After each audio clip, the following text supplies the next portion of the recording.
You are listening to Zen and the Art of Triathlon.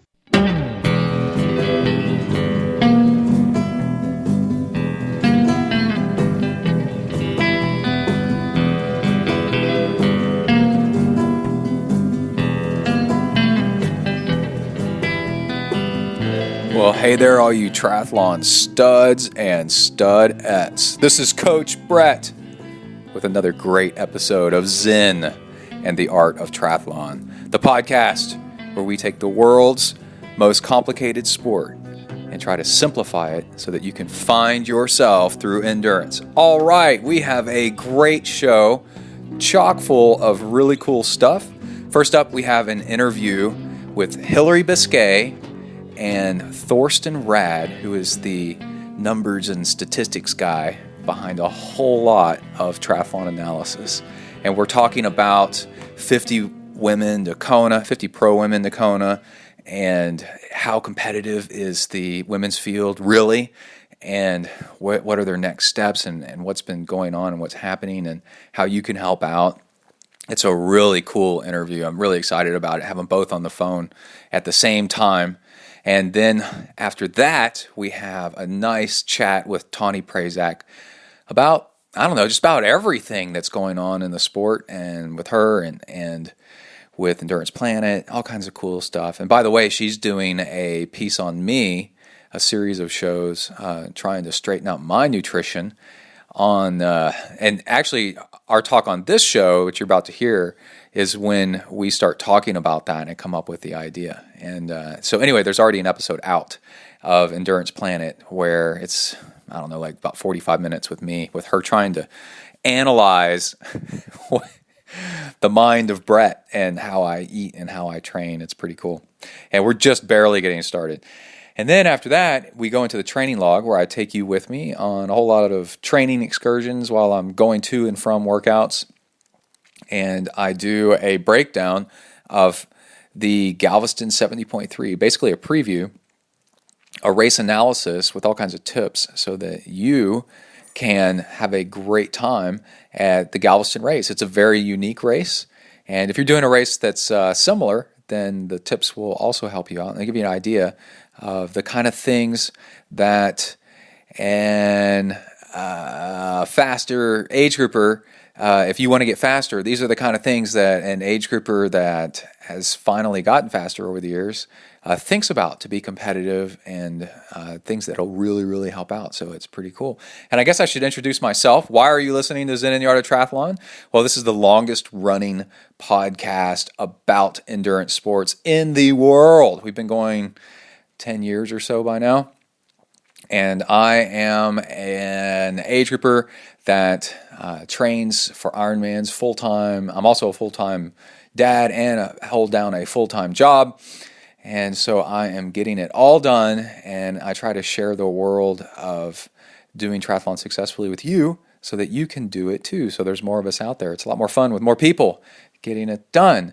And I've done all kinds of crazy stuff. 13 Ironmans, most of them self-supported probably. And not probably self-supported, but probably, I'm trying to think of the ratio that I've done. And then ultra marathoning, 50 mile, lots of 50 milers, 100 miler, and ultra marathon swimming. Swam 22 miles across Lake Tahoe, south to north. And I'm trying to think of anything else crazy that I've done worth mentioning. Swam 2.4 miles butterfly across a lake in a wetsuit, a full wetsuit, just to see if it could be done. So that's the kind of show you're getting into, and it's great to have you along. So let's go ahead and get started with a little bit of triathlon news. Here we go. All right, first up, we're going to do a little bit of ultramarathon news, just briefly, because there isn't much of it because nobody finished this one race. The Barkley Marathons is considered probably the hardest ultramarathon in the world because hardly ever does anybody actually finish the thing. And it's in eastern Tennessee in the Appalachian Mountains, in the Smokies, I bet. And it is really brutal out there. And the race got started many, many years ago when some prisoners escaped from a prison. And they'd been on the loose for quite a few days. And when they finally found them, they'd only made it like a mile or two from the prison because the terrain was so rough. And then a local athlete thought, wow, that sounds like it's really terrible out there. We should have a race in the exact same place. So they started this, and it's called the Barkley Marathons. I'm not sure exactly why, but this race has been going on, I don't know, like 20, 30 years, something like that. But rarely does anybody actually finish. It's 100 plus miles, and you run this loop, and there's no established trail, so you have to go up and down extremely rough terrain with underbrush, all kinds of crazy crap in there. And at each point along the quote unquote trail, which there isn't one, but at each point, and you need a map, and like, it's just crazy. You rip a page out of a book, and then when you get back to the main aid station after you run a loop, and I think you run 3 loops, you turn in a page from the book, from these books that you go through to prove that you went. And of course the books are named horrible things, so that to really drive home the point that you're out there. And yeah, nobody finished this year. So if you're looking for a challenge, look up the Barkley Marathons and give it a go. They have a fun run, which I think is like 50-something miles.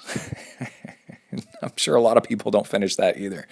All right, we have some sad news. A 52-year-old died in the Lava Man triathlon, and I believe that's an Olympic distance in Kona, actually.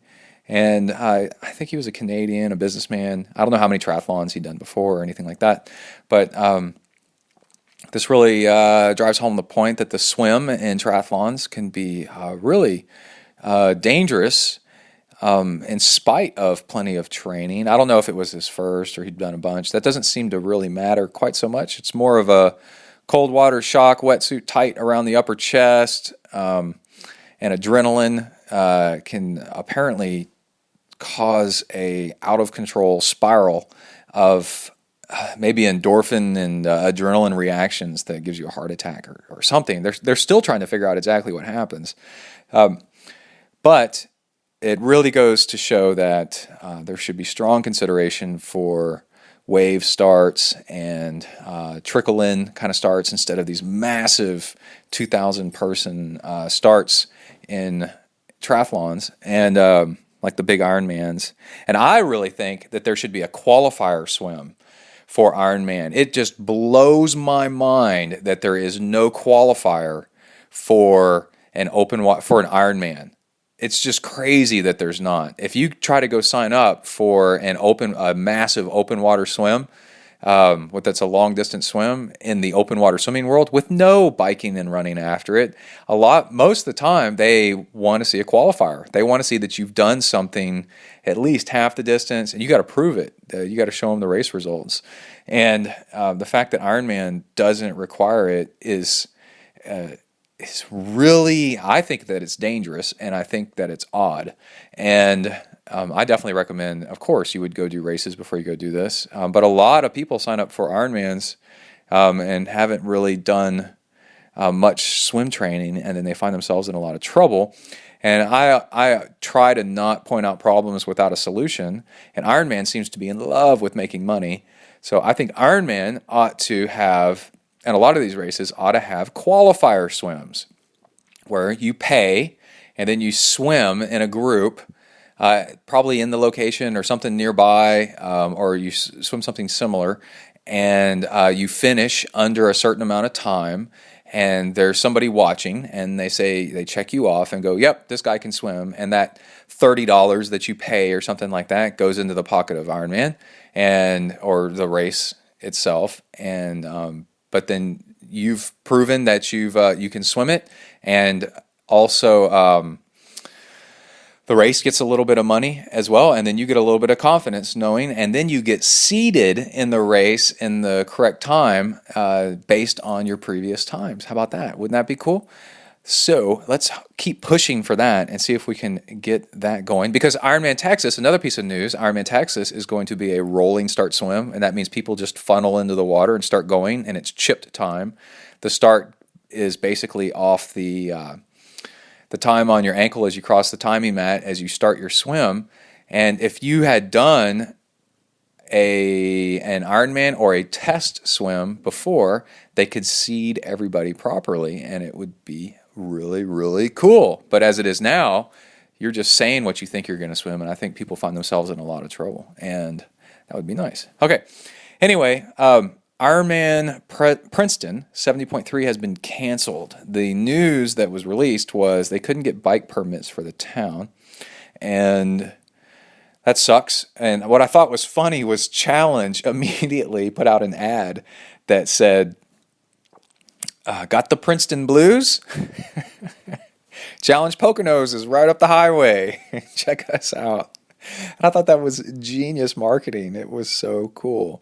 All right, so that's a lot of the triathlon news. Lots of other stuff. You can go to Slow Twitch. I go to Slow Twitch, Triathlete, or triathlete.competitor.com and pick up the tri news there. Lots of stuff there. And Endurance Planet is doing a series on me, and we'll see how far we get with Tawnee trying to tell me what to do.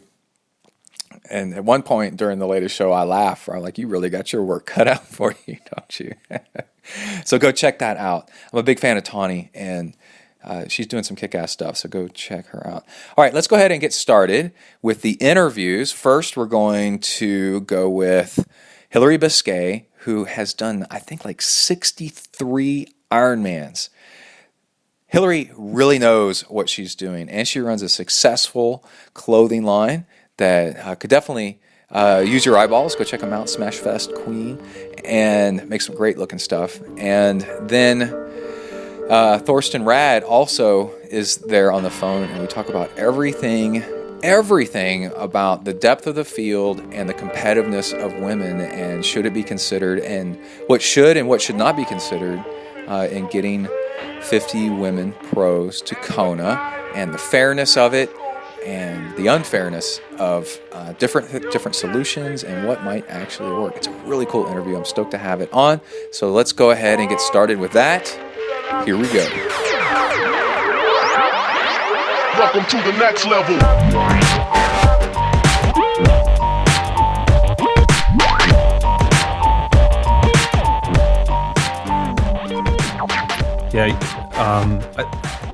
Let me try and add her in. Okay. Hello. Oh, there she is. Hey. Hi. Sorry, my phone didn't even ring. Yeah, we probably tried to call you so often that the phone got confused, I guess. Oh my gosh! I finally just pulled up my Skype thing and was like, "Where are they?" Then I saw I had missed calls. What's so funny nowadays is with the time zones and the technology of sometimes your microphone is muted, and you'll think you're talking to somebody, and then you're not. They can't hear you, and they think that you're not there. It's pretty funny. So, you have to have a lot of patience, with everything to make sure. Totally. Isn't that what we triathletes do? Have patience? Right? It seems for some of us more lately than others. Yeah, well. Yeah. We're good at experiencing waiting for good things to happen. Yes. Impossible things don't happen immediately is a quote I heard. The impossible doesn't happen immediately is a quote I actually heard this morning. Things take time. So sounds like a good one to have. Right, Hillary? Exactly. Okay, so I am really excited to have you both on the show. Hillary, if you can hear those birds, there's birds flocking right outside of my car, it seems like. But and I'm recording outside, Hillary, because someone seems to be sitting in a car too. Is that you, Hillary? I am literally walking from the pool to my car as awesome. We speak. This is triathlon lifestyle. I am also outside. It's such a pretty day outside today, so I figured I'd be outside. But the thing I wanted to talk about is several things, because Thorston has the analytical background, the diagnostics to talk about how this idea that women aren't or are, as the women's field isn't or is as competitive as the men's field, and also Hillary's experience with the board that she was on.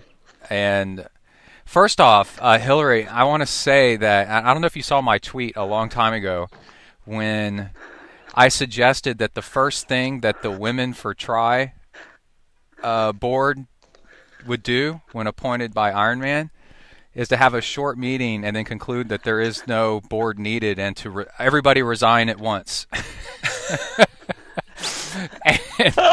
Because wait, no, I definitely missed that tweet. Okay, because I was like, that's the very first thing they should do, and that would send a message, and that and that it's a stalling technique, trying to make it look like there's change, but it's taking too long, and the answer's obvious, is that it's not equal, and this is what we say, and the first thing we should do is quit. Now, you did something that I think was both, because I was acting just on a gut reaction and trying to be a little, inflammatory, but your quote or response or whatever was much better, where you said that you basically had better things to do, is the way it came across. Like this isn't being productive, and it made it look like you really, that you had more important ways to make stuff happen than what was going on right here.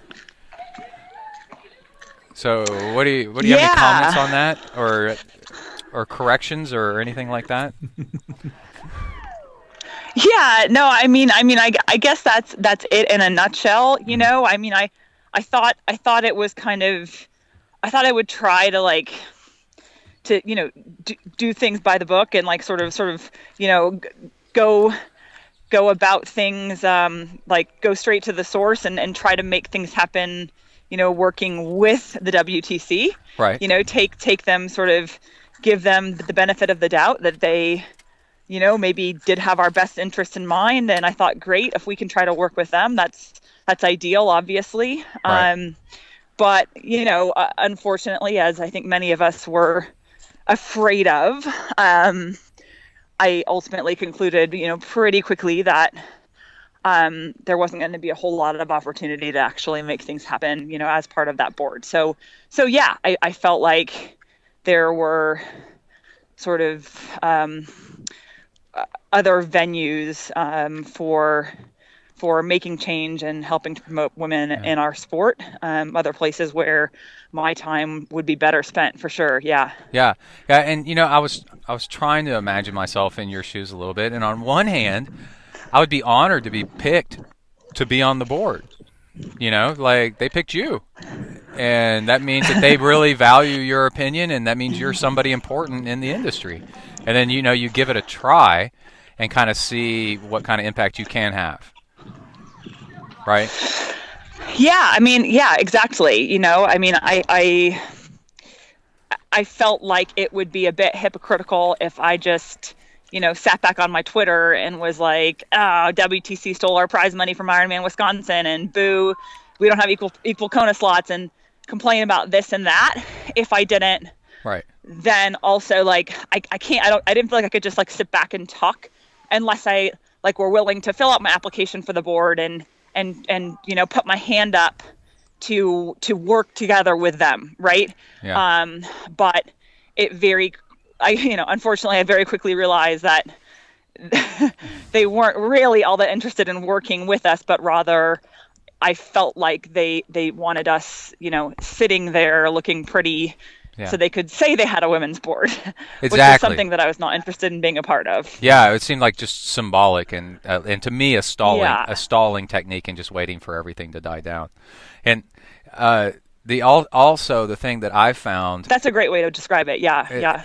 And again, I'm just coming from the outside, way outside, looking in, but by the time I get news, it's been rehashed and refiltered and rewritten a million different ways.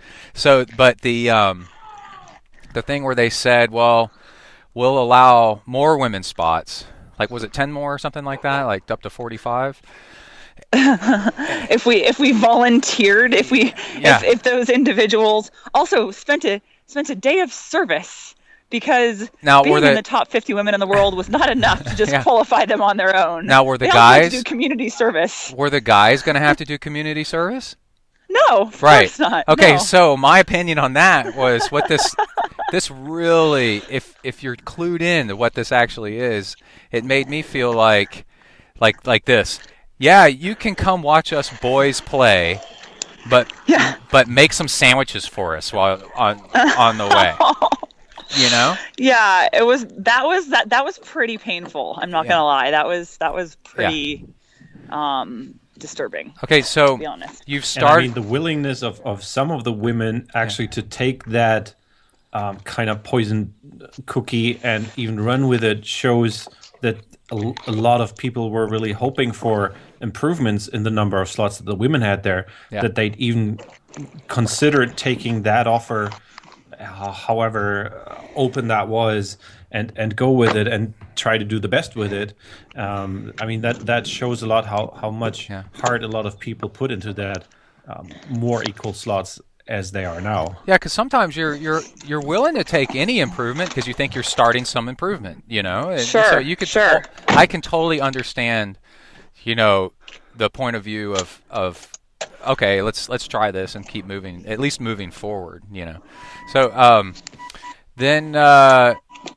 so there's this other website and movement that started up, and people can recognize it with the 50, but the 0 is the letter Q. Is the Q for qualify, or what does the Q stand for in the 5? You got it. Okay, so 50 qualifiers. 50 qualifiers, and you can start seeing these all over the place, and so there's like the press-on tattoos and the shirts, but it all comes from this other group that's gotten together called tryequal.com. And Hillary, you're a member of that. Are you a founding member? Is it you and Rachel Joyce, or what's going on with that? Yep. It's a whole bunch of us, actually. It's Thorston and a bunch of powerful women. And I'm the token guy in there, right? Yeah. He's a very valuable asset. You know, it was a bunch of us who were all kind of working on our own, really, like since last summer, since we didn't get the extra slots, you know, last summer. That's when this kind of started. And we were all like working sort of in parallel. You know, one of the women had started the @50 Women Tacona Twitter account, and Sarah was writing her blogs, and we were all doing different stuff with the same aim. You know, Thorston was doing his research, and you know, so much of which supported our cause, and publishing that, and so we were all doing this stuff kind of in parallel, and it wasn't until kind of the Women for Tri board formed, and you know, the need arose to sort of lobby them, that all of us who'd kind of been working on our own came together, sort of working towards that. And then when that failed, we realized, okay, like, hey, we're all working on the same thing. We've all kind of now started collaborating. Yeah. And I know a ton of us were all individually pinging Thorston for various things, certainly, right. You know, to the extent that we needed to prove our worth, you know, statistically and all of that. So yeah, we all just finally decided, okay, we need to join forces. We're all kind of finally like starting to work together now, because it was all a matter of just kind of realizing that the other ones were all out there and we were all working on the same stuff, that we decided to, you know, kind of convene like in a more official way and form our own group to hopefully get some things done. There's I forgot the name of the podcast, but I learned something so interesting the other day, and it's women in science and history or something like that is the topic. And the first electronic computer was built by the U.S. Army, and when they built it was ENIAC, ENIAC maybe, and when they were done, they paraded out in front of the media or whatever, all the men, you know, that built all the hardware. It was fancy, and then that was all that was really presented, and it was amazing. And then turns out that all the programmers that actually wrote that did all the flipping of the switches and did all the calculations, all of them were women. And what I find so interesting is how this is flipped now. These women have all gotten together and are pushing this, and then Thorston is the guy behind the scenes that's doing all the calculations for you guys. Yes. Yeah. And to think that things will always be the same, and to just kind of go with the status quo and it'll all be the same, like the world can flip upside down, and something that you think everything's okay because you're not being oppressed or whatever, you could be next, and to fight for equality, because things. One, they won't stay the same, and they don't have to be the same. I just think it's really interesting.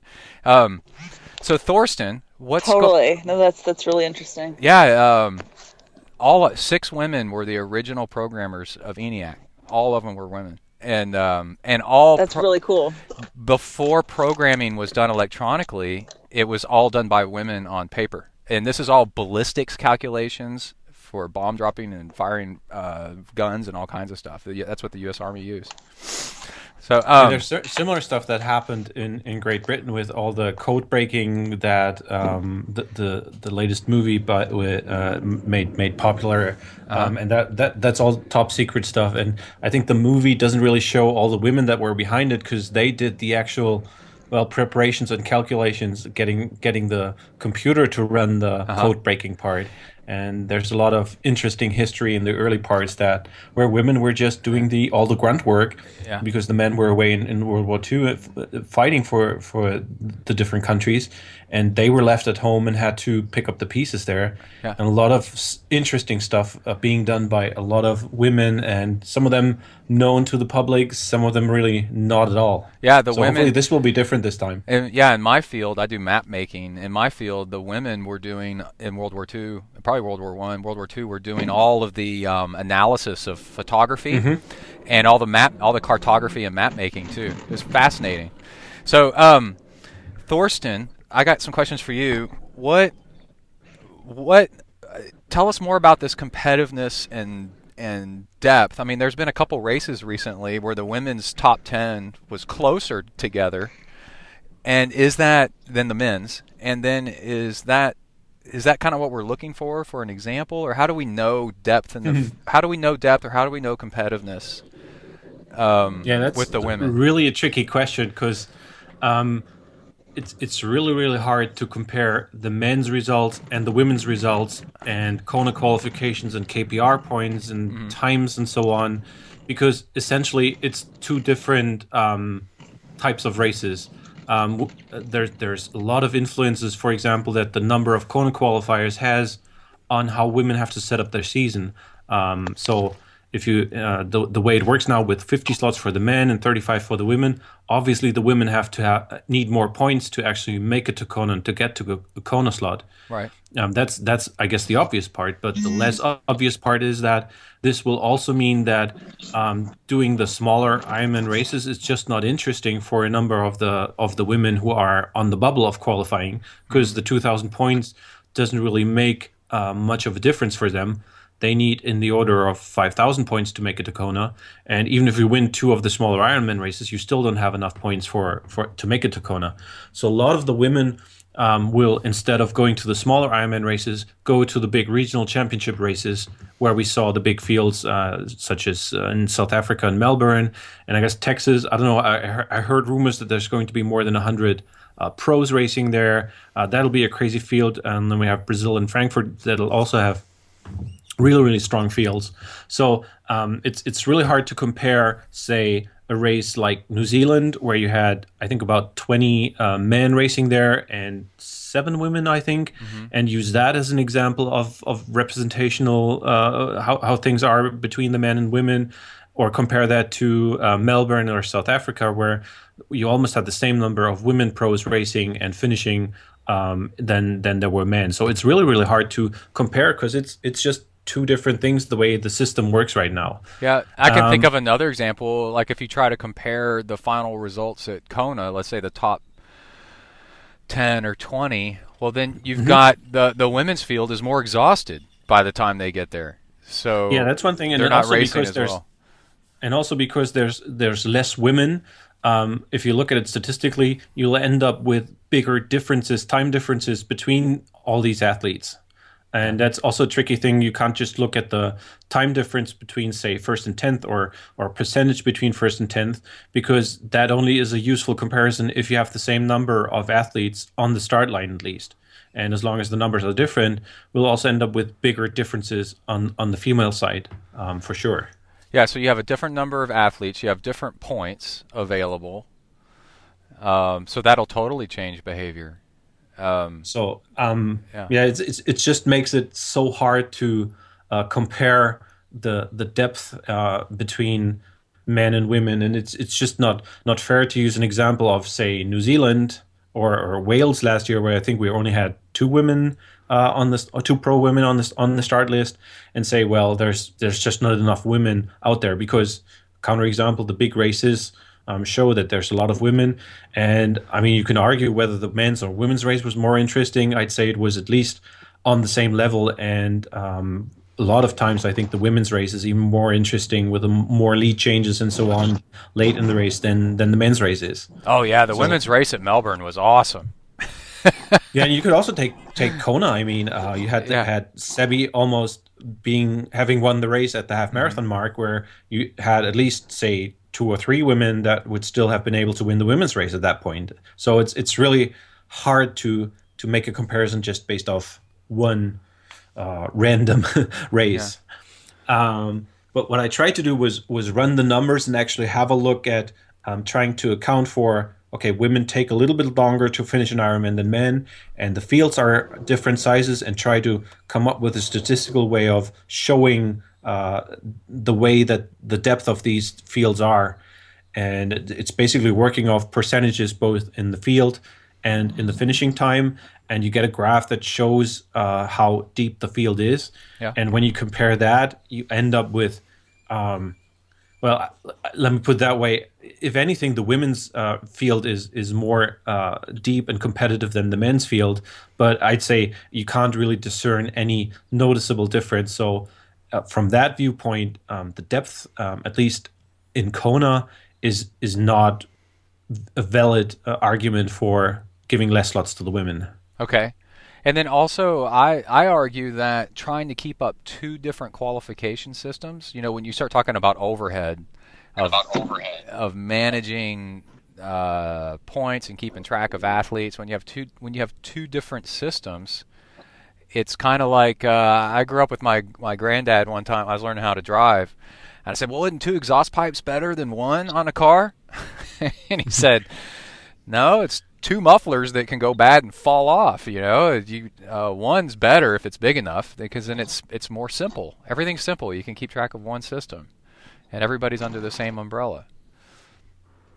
Yeah, well, I think the system itself is relatively simple, that the difference between 50 and 35 does not add any organizational overhead, so on. But the implications of this little change, that keeping track of the ranking is not that much of work. I mean, it's a lot of work because you have to get all the race results in and you have to get all of them right. But the difference, whether you have 50 or 35, that's negligible difference there. Yeah. But the subtle implications of these different systems, they're just so hard to get, and they are so difficult to assess that they just muddy the waters. Another example, I think Hillary was talking about that one too, that if you own a lot of money that pro athletes make come from sponsor bonuses. And of course, one of the main bonuses that is handed out is when you qualify for Kona. Now there's more men that have a chance to make it to Kona. So basically, men have more an easier, in air quotes, way of getting a sponsor bonus, or at least more men have a chance to get a sponsor bonus compared to the women.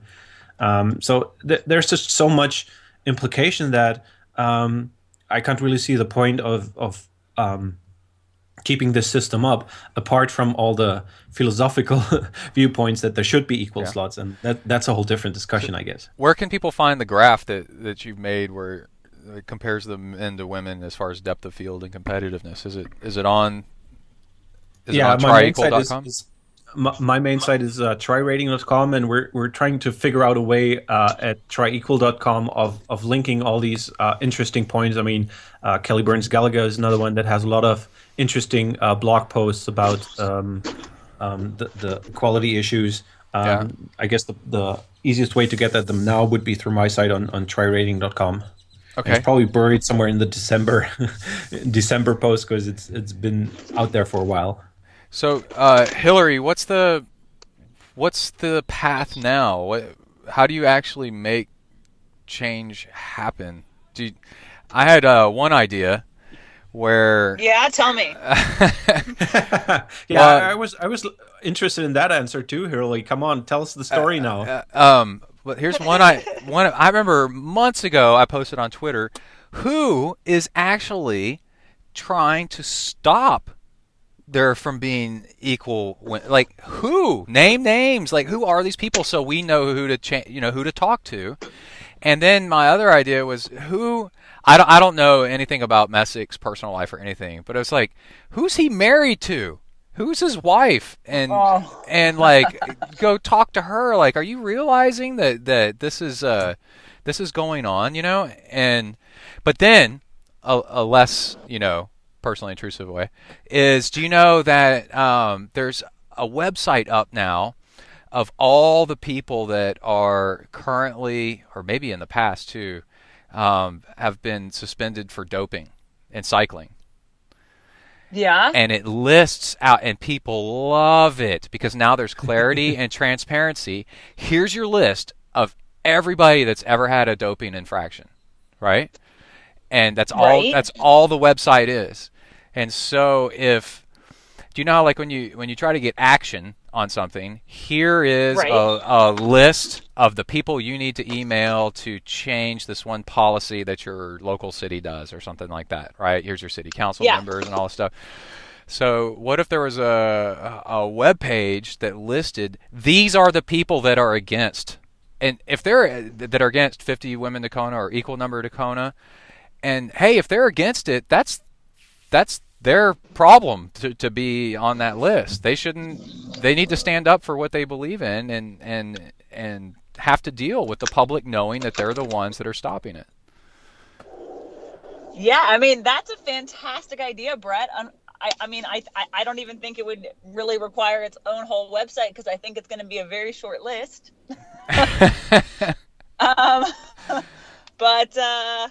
But like, you name names of like, these are the people and this is their email address, and like that are stopping it from happening. So no, absolutely. I mean, how many people do you think it is? Is it 10 people? Is it 2? Is it 20? I have no idea. I think that this decision ultimately comes down to one person, and I think that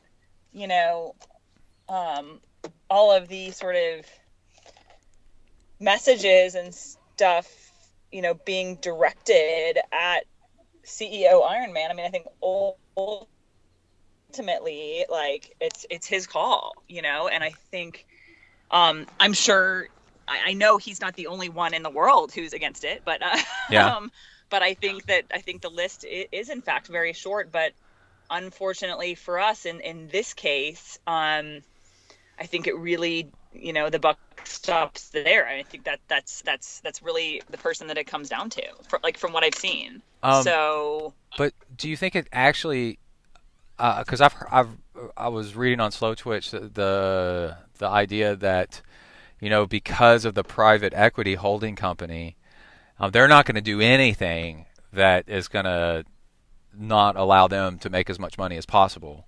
So if he can't convince them that it's for not only not neutral but also doesn't help them make more money, then they're not gonna allow it. Do you think that Messick has free reign to actually make that call, or do you think that, I forgot the name of what's the name of the equity company that's private equity? Providence Equity. Or Providence. Yeah, Providence. Yeah. Do you think the board at Providence is saying no, or not?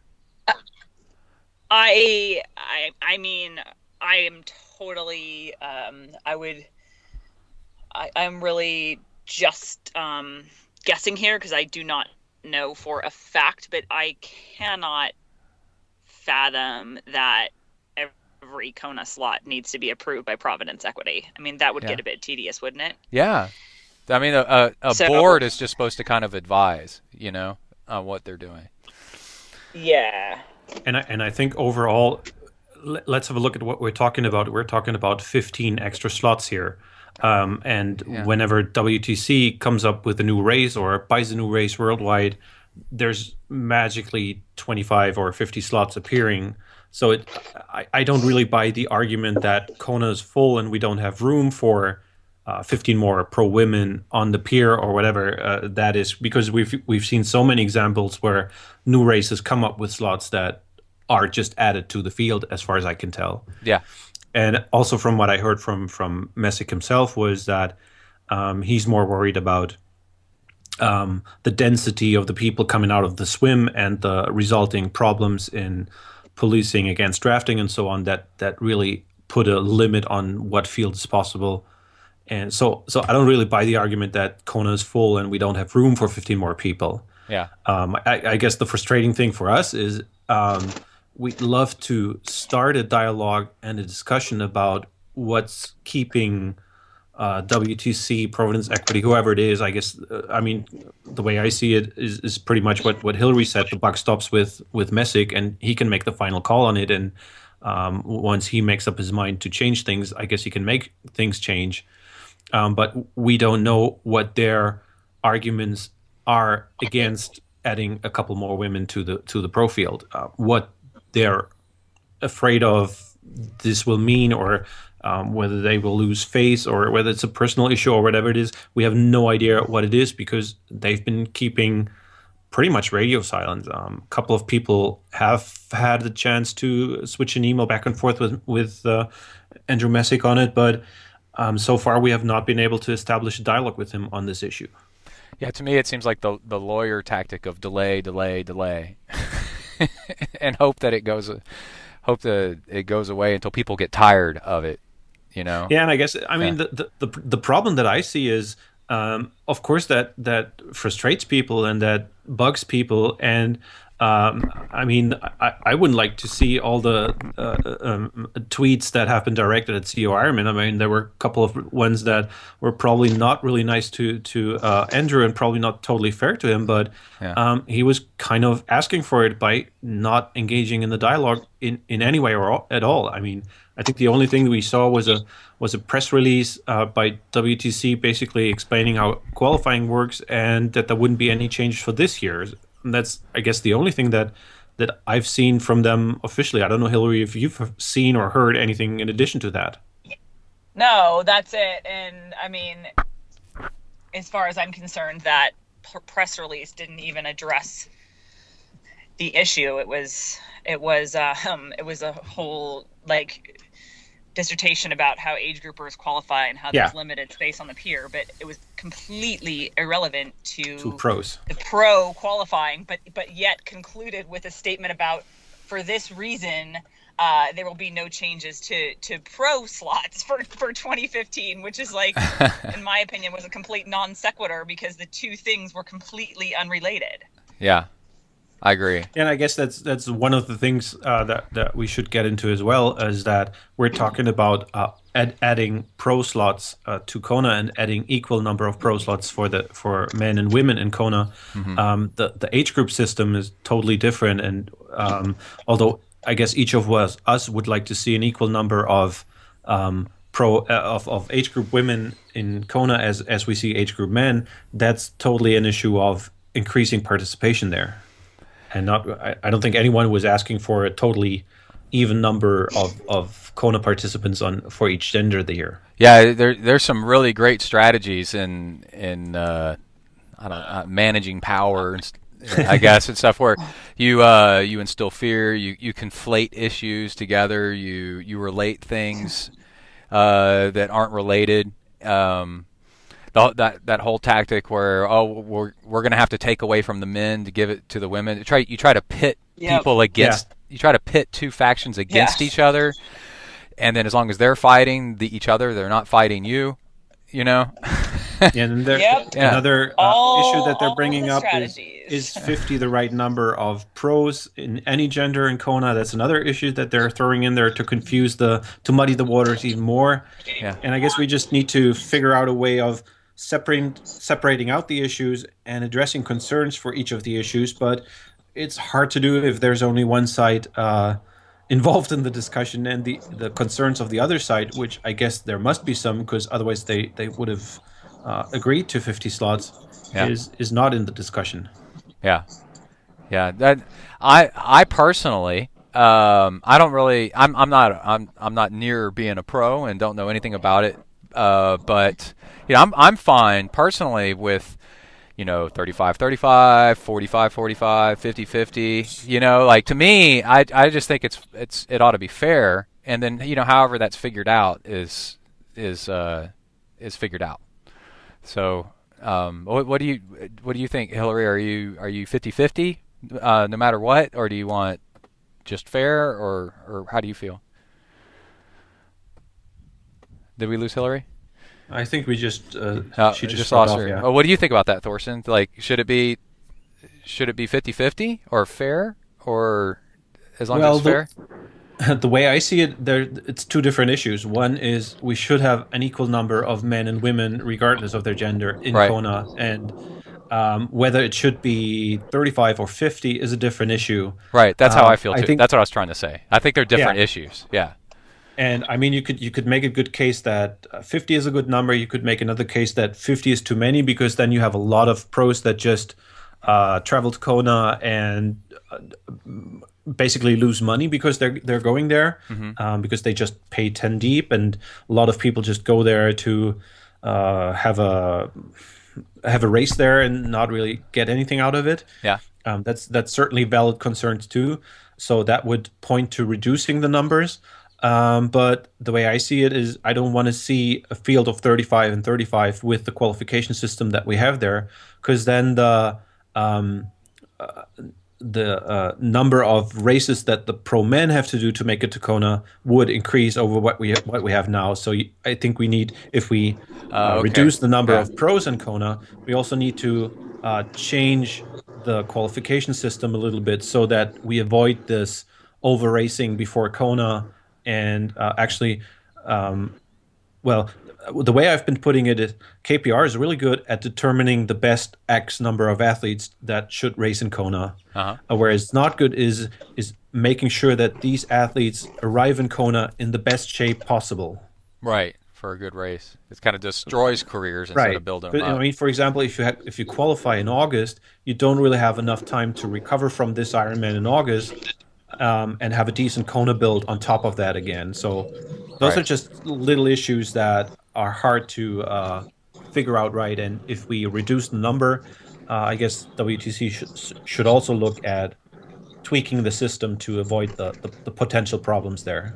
Yeah. So on getting to Kona, I have something that people ought to know in case they don't, because I just kind of found this out today, looking at the TriEqual.com website, is that you guys are selling the hats and the t-shirts and the tattoos and such for to raise money, and that money will go to help getting the last qualifying female pro to get to Kona. Is that true?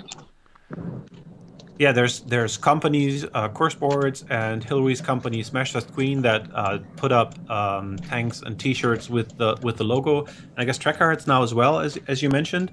And the idea is that the money that these companies make will be donated to the last female qualifier, whoever that is going to be this year. Apparently number 35 now.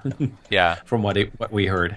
Yeah, and but that's basically from the good of these two companies that they offered that. Yeah. They said we don't want to make any money on these t-shirts and tanks, and so we donate the profits that we get from that. But is Hillary back on? Is that Yep. I hear? Okay.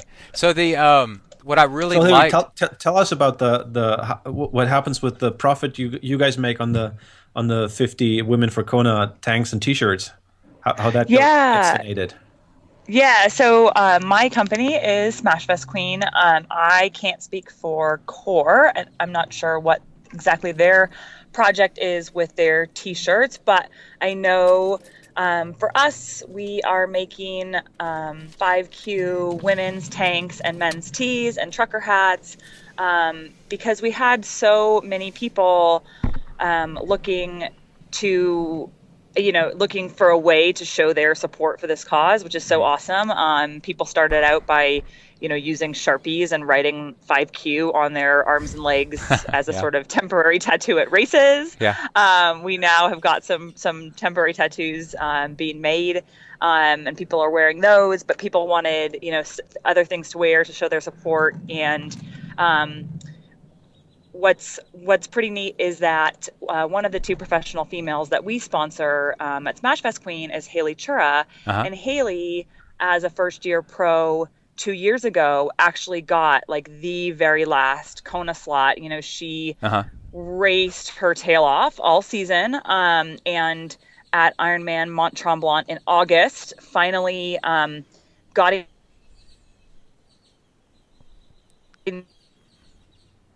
She wasn't even 35. She ultimately got a roll down because somebody in those last few slots passed it up. And so Haley was the last person 2 years ago to get a slot. Now, to be fair, she got to Kona and was completely spent by the time she got there, not surprisingly, and really, really had a tough day. To her credit, of course, she finished and nevertheless managed to be the first woman out of the water that day. And went on last year to win her first Ironman. She's an incredible athlete, and it just seemed appropriate for us. We certainly don't want to make money off of this issue, but we want to do something sort of to contribute to the cause, as it were. And so we thought, who better than this year's Haley to sort of put these funds towards. So all of the profits from the sales of all of the 5Q stuff,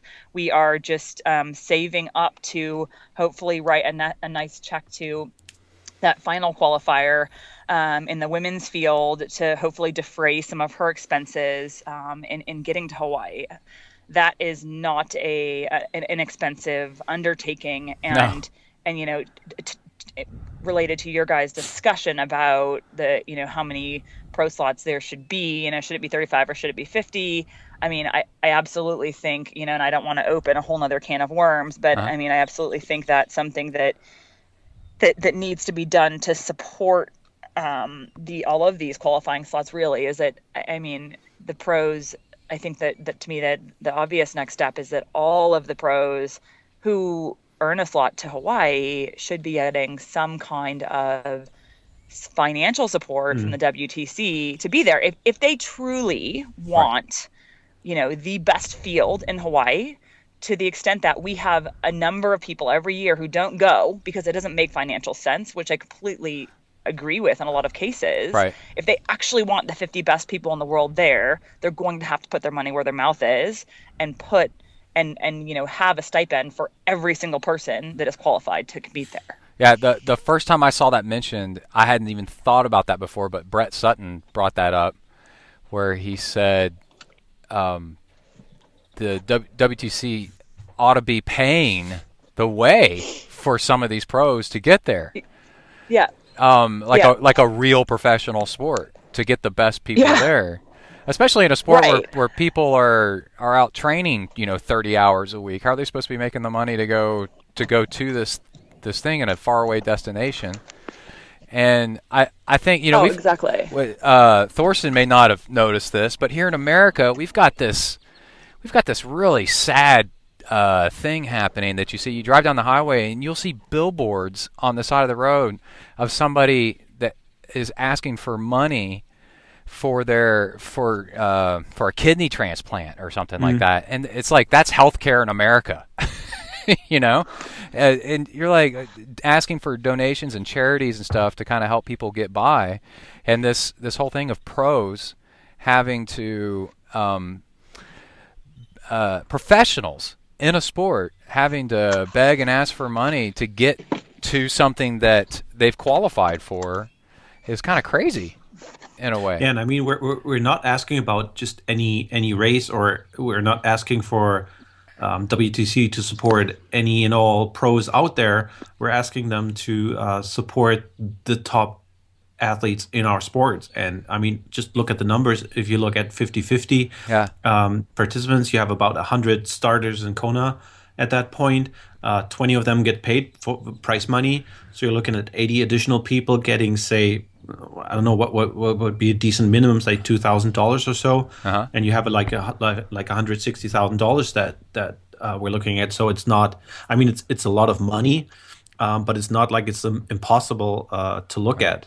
And that would really be a great addition of helping to make Kona even more interesting than it already is at this point. Yeah, I totally agree.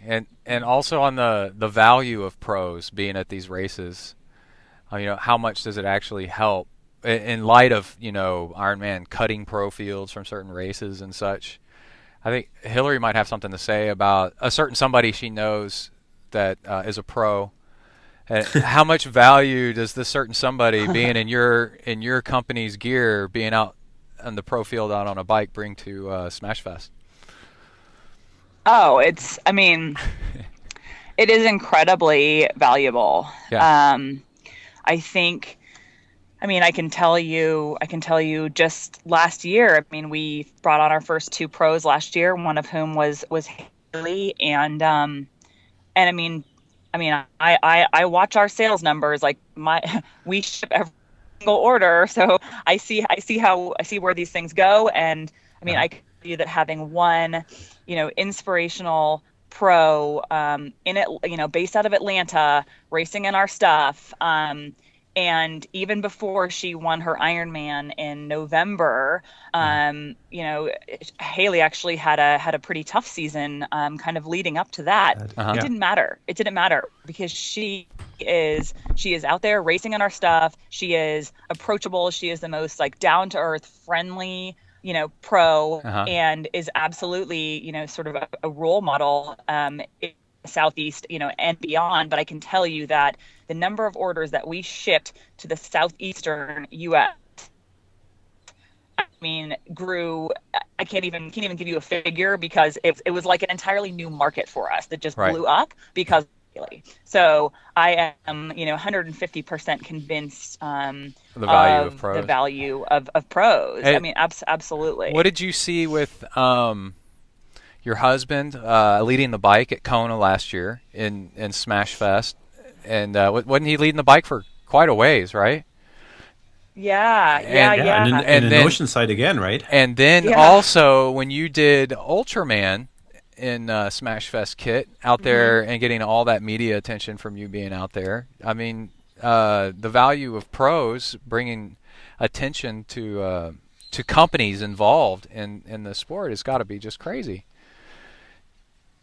Yeah, I've seen it, many times over. Haley was a particularly sort of obvious example from my perspective because I could literally watch the statistics online, through our company directly. But I and this is something that I hear from WTC is, comments of the value of pro. Oh, I think we may be losing Hillary. There's always there she's back. Am I here? Yeah. You're just driving through. Yeah, we can hear you. Keep going. Sorry. Yeah, the sort of one of the arguments that I hear from the WTC related to all of this is about. Oh no. like proven to them.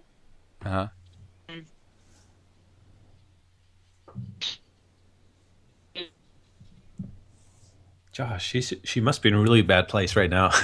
Yeah. Against each other to be valuable to them. That our presence at races, racing our guts out and that kind of thing is not enough, which I find very strange.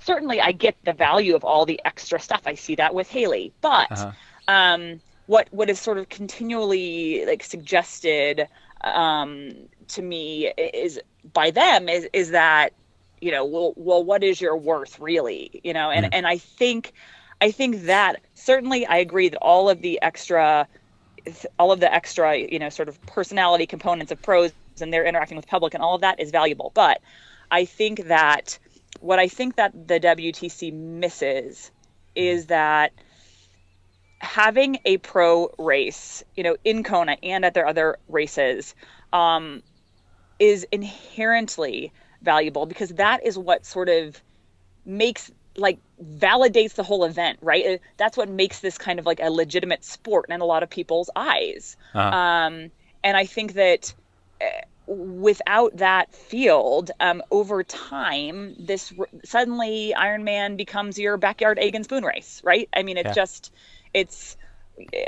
what is it without, NBC and the professionals and people being able to go home and brag like, oh yeah, like I was out there too, right? You saw that race on TV. Well, I was there, and I was there with those people, right? But without that, so unfortunately, I think it seems that they don't know what to do with those pros that don't get a lot of airtime in the NBC coverage. Well, I think that ignoring all the rest of those pros is very short-sighted, because where are those people on the NBC coverage going to come from, like in the long term? And it's the same thing with the Kona slots. It's those 36 to 50 women, many of whom are still developing and still trying to build a career in the sport, who may end up bowing out, because not being able to go to Kona is one less opportunity to build a career, right?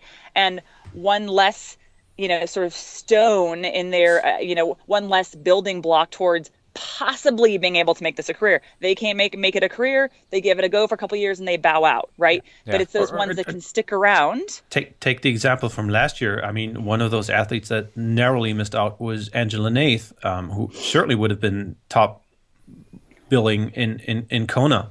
And I bet someone like Helle Fredriksson, who's winning a ton of 70.3 races right now, looks at those examples and tries to figure out, okay, do I continue racing 70.3s and win a couple of them, make good money there? Or do I go the risk and move to Ironman, where I can have 1 or 2 races per year that I have a good chance of making money at?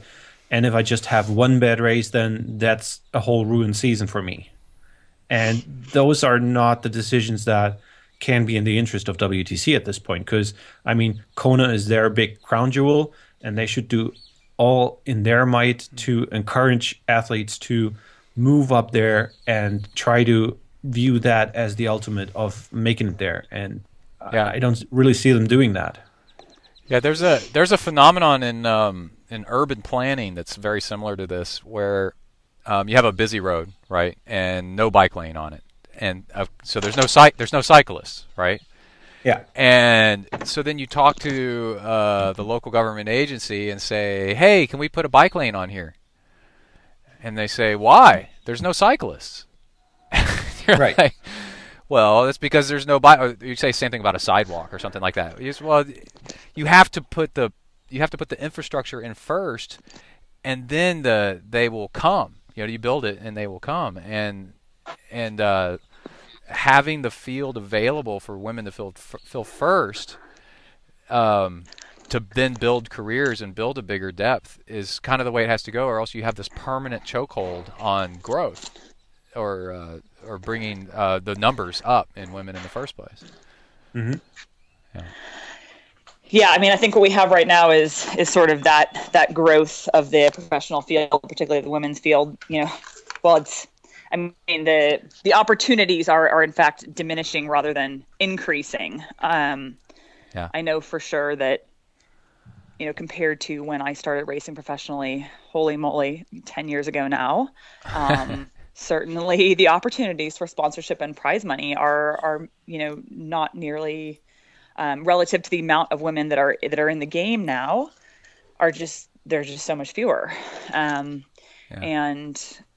that's tough. And I just think, I mean, I can tell you that in terms of, the pro women that I work with that are just coming up, the advice that I would give them career-wise now is a lot different than what I would have advised just a couple years ago, because of the landscape. Yeah. That's sad. Yeah, that's true. And I mean, we are in the lucky situation in triathlon that we're not arguing about equal prize money as a lot of other sports are doing. But I mean, that shouldn't keep us from going to 100% equality rather than stick at where we are now, 96 or so on. I mean, obviously that has been things that people have been working for in the past, and I think Sarah Gross's blog post did a great job of outlining what happened there. That was really interesting to see what a lot of courageous women did in the early 90s of our sport to make sure that we have equal prize money. But I think it's now the time to build on that rather than move back from it. Yeah. Well, I'd really like to thank you both for coming on. And so out of this, we have some action points. We have people can tweet, what is it, at CEO Ironman, CEO_Ironman, or is it Ironman CEO? Do we know what it is? I think it's CEO Ironman without any underscore. But the thing that, like you were saying, you know, if you're hateful and mean and stuff, what that does in human psychology, it puts or the at other least try. it puts the person in a defensive pose and even digs their feet in even harder sometimes. So you got to be careful how you talk and pull people with you instead of, you know, making them put their fists up, right? With the tweeting. Exactly. That's why I say, you know, send a personal email, give them a call. Yeah. We may as well keep trying to have a discussion. You know, none of us want this to get ugly, but if we feel like we're not being heard, then we may have to use other measures. Right. Yeah, and then transparency and keeping up the pressure. And not they're definitely. It seems like they're definitely just hoping just to, radio silence and kind of keep it quiet, and maybe it'll go away. So. Yeah, I think we're at a position now where this issue is not going away silently. No. Too many people have voiced their support for the issue, and I'd hate to see this issue go ugly even more than it already is. I mean, a lot of the tweets that were sent to CEO Ironman weren't really nice, and I know that doesn't really help the discussion here at this point, but I understand people that get frustrated and lash out at that point, and we should all try and avoid that and get into decent dialogue with each other. Right. All right. Well, cool. Do you have anything else? So there's tryequal.com, and then Thorston, what's your website again? My main site is tryrating.com, where mostly I post with upcoming races, who's in the fields, and how I rate the different athletes and predict times and outcomes. So a lot of fun there. Some people don't agree with my agreements, but it's all based on previous results. So at least I can point to where my opinion was formed from. Are you doing an analysis for Ironman Texas, because that's going to be such a huge race with what's Absolutely. going on? I mean, I'm waiting for the official start list to come out. That's usually around 2 weeks before the race. Uh-huh. And once I have that, I'll do an analysis of that and see who shows up there. But from what I heard, it's going to be a totally crazy field. Oh, I know. It's going to be great. It's going to be. I'll be there, and it's going to be nuts. It's an Ironman. Yeah, I mean, just the number of women that I've heard mentioned for this race. I mean, I guess everyone who's not raced. Well, let's put it another way. I don't know who will be left to race in Brazil 2 weeks after that in the next regional championship, other than in Texas. So that'll be crazy. Yeah. I think like we were just talking about, Angela Nath is going to be there, and if people don't know, these regional races, regional championships end up being automatic qualifiers for Kona now, right? Yeah, that's another where they found 10 more slots, 5 for the men, 5 for the women, because they gave automatic Kona slots for the winners of each of these races. Right. That's awesome. I like that a lot. I think that's pretty cool. I mean, if you want a regional championship, it makes sense that you should go to Kona. My opinion is if you win any Ironman, you should go to Kona. Just any of them. So, yeah, there's too many of them for that kind of system to work at this point. Oh, how many are there now? I think the official number was around 40. There's a few that don't have a pro purse anymore, but then they add some more, so I guess 40 overall. And if you want to end up with 50 slots, you just have the winners and not many else to go there. Yeah. Well, that's an idea. Well, all right. Well, cool. Well, thank you everybody for being on. I really appreciate it. Thanks so much for having us, Brett. Okay. Good talking to you again, Hillary. It's really great. Thanks. Hey, oh, Hillary, You too. The number bib that you signed for me is on my wall at work. Yay! I love it. And people say, "What is that?" I go, "Hillary Biscay signed that," and I wore it throughout the entire race. And they're like, "You're nuts." I'm like, "No, it was super cool, man. She won Ultraman." And they're like, "What's that?" And I go, "You think Iron Man's tough? Just check out Ultraman." yeah. Nuts. The amount of explaining that you have to do for that is kind of a story in itself, right? Yeah. It's awesome. All right. Well, thank you, everybody. Thanks, guys. Talk to you soon. Okay. Bye. Bye-bye. All right, that is super cool. Thank you so much, Hillary Biscay and Thorston Radde. Thorston is just an amazing guy that has decided to put his talents of statistical analysis towards improving the sport of triathlon and increasing the clarity of actually what goes on. If you've ever seen the movie Moneyball, you can do a lot with statistics and find out where things need improving and where things are, where people believe in things that aren't actually true. And it's really cool to have Thorston involved in all this. So go check him out for sure. And let's see, let's do a little bit of an advertisement here between interviews. Let's see, I talk about Amrita later on in the show. Let's talk about Sound Probiotics. Okay, Kai had strep. Oh, wait, I think I talk about them later in the show, too. 10% off with your discount code ZenTri. It keeps you healthy. Listen to more later in the show. Everybody else around me has gotten sick. I haven't. I think it's because of the Sound Probiotics. SoundProbiotics.com, 10% off. But let's see. You know what? Let's skip an ad and not even do one. Let's go straight towards doing this interview with Tawnee. It's a lot of fun. I actually recorded a little while ago, and I've been waiting for the right time to put it on the show. And now is the time. So let's get started with Tawnee Prazak. Here we go.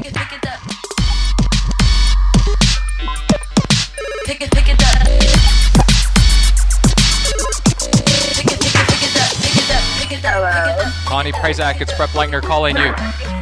Oh my gosh, I am in line at Whole Foods buying a kombucha so I can have a refreshing beverage while speaking on this podcast.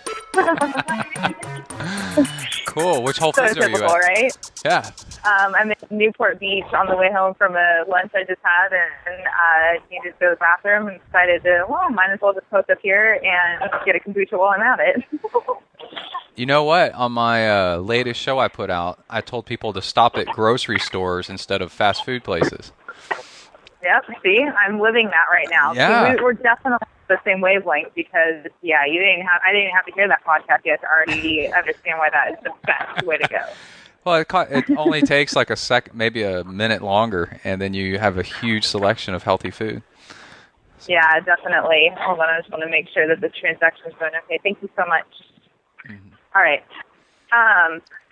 Plus, you got to know, like, refer to a place like Whole Foods that's going to have clean bathrooms and, your little treats on the side. And then I'm actually walking out right now onto some nice couches with a heat lamp and everything, and not too shabby. So, what's new? Well, lots of stuff. First off, I was cruising around the Webernets, the interwebs, and I saw on your Twitter feed you managed to capture a photo of the elusive Sheena, the Jungle Queen. Sheena, is that my new nickname? I've been hard at work, my friend. I've been very hard at work these days. Yeah, there's this picture of you. I don't know what you're doing, but you're wandering around the woods, and your abs were something to marvel at. It was just incredible. You got a lot of comments on that. What's been going on with you did. and your? Are you working out each ab individually for like half an hour? Each ab, and then I like talk to each one at night and tell it a nice play little music story and. No, I've just kind of in a interesting path and journey in life right now. Like I'm not really training for triathlon hardcore. I'm running, but I'm not running to a point where my body is becoming weak from it. I'm focusing a lot on strength training and, also honestly, after last year really taking an effort to focus on my health and just kind of get everything back in check, and I've written about this on my blog and everything, I've seen my body responding in the most positive ways. And let me know if it sounds okay, because I am sitting outside and there's people walking around. Yeah. No, you're okay. But, ever since I've just taken the time to take care of me first and foremost, regardless of what that meant in my training and my schedule and like hourly volume or weekly volume and all that, I've just seen my body come around and it's thriving. Like I want to do all these things and having the strength to do it. And yeah, it's been kind of an interesting journey the last, close to a year now. And just pursuing new goals. So, I look at the stuff like muscle and strength and all that, like I will never be a person who's like a bodybuilder, doing it for vanity reasons. Like I try to get strong for like training for life, jump in at any race at any given moment sort of thing. And so we were on a backpacking trip. It was my first time backpacking and I felt strong for it. I guess the picture showed that maybe that's true. Well, it looked like you were taking laundry down to the creek to wash it on your own abs.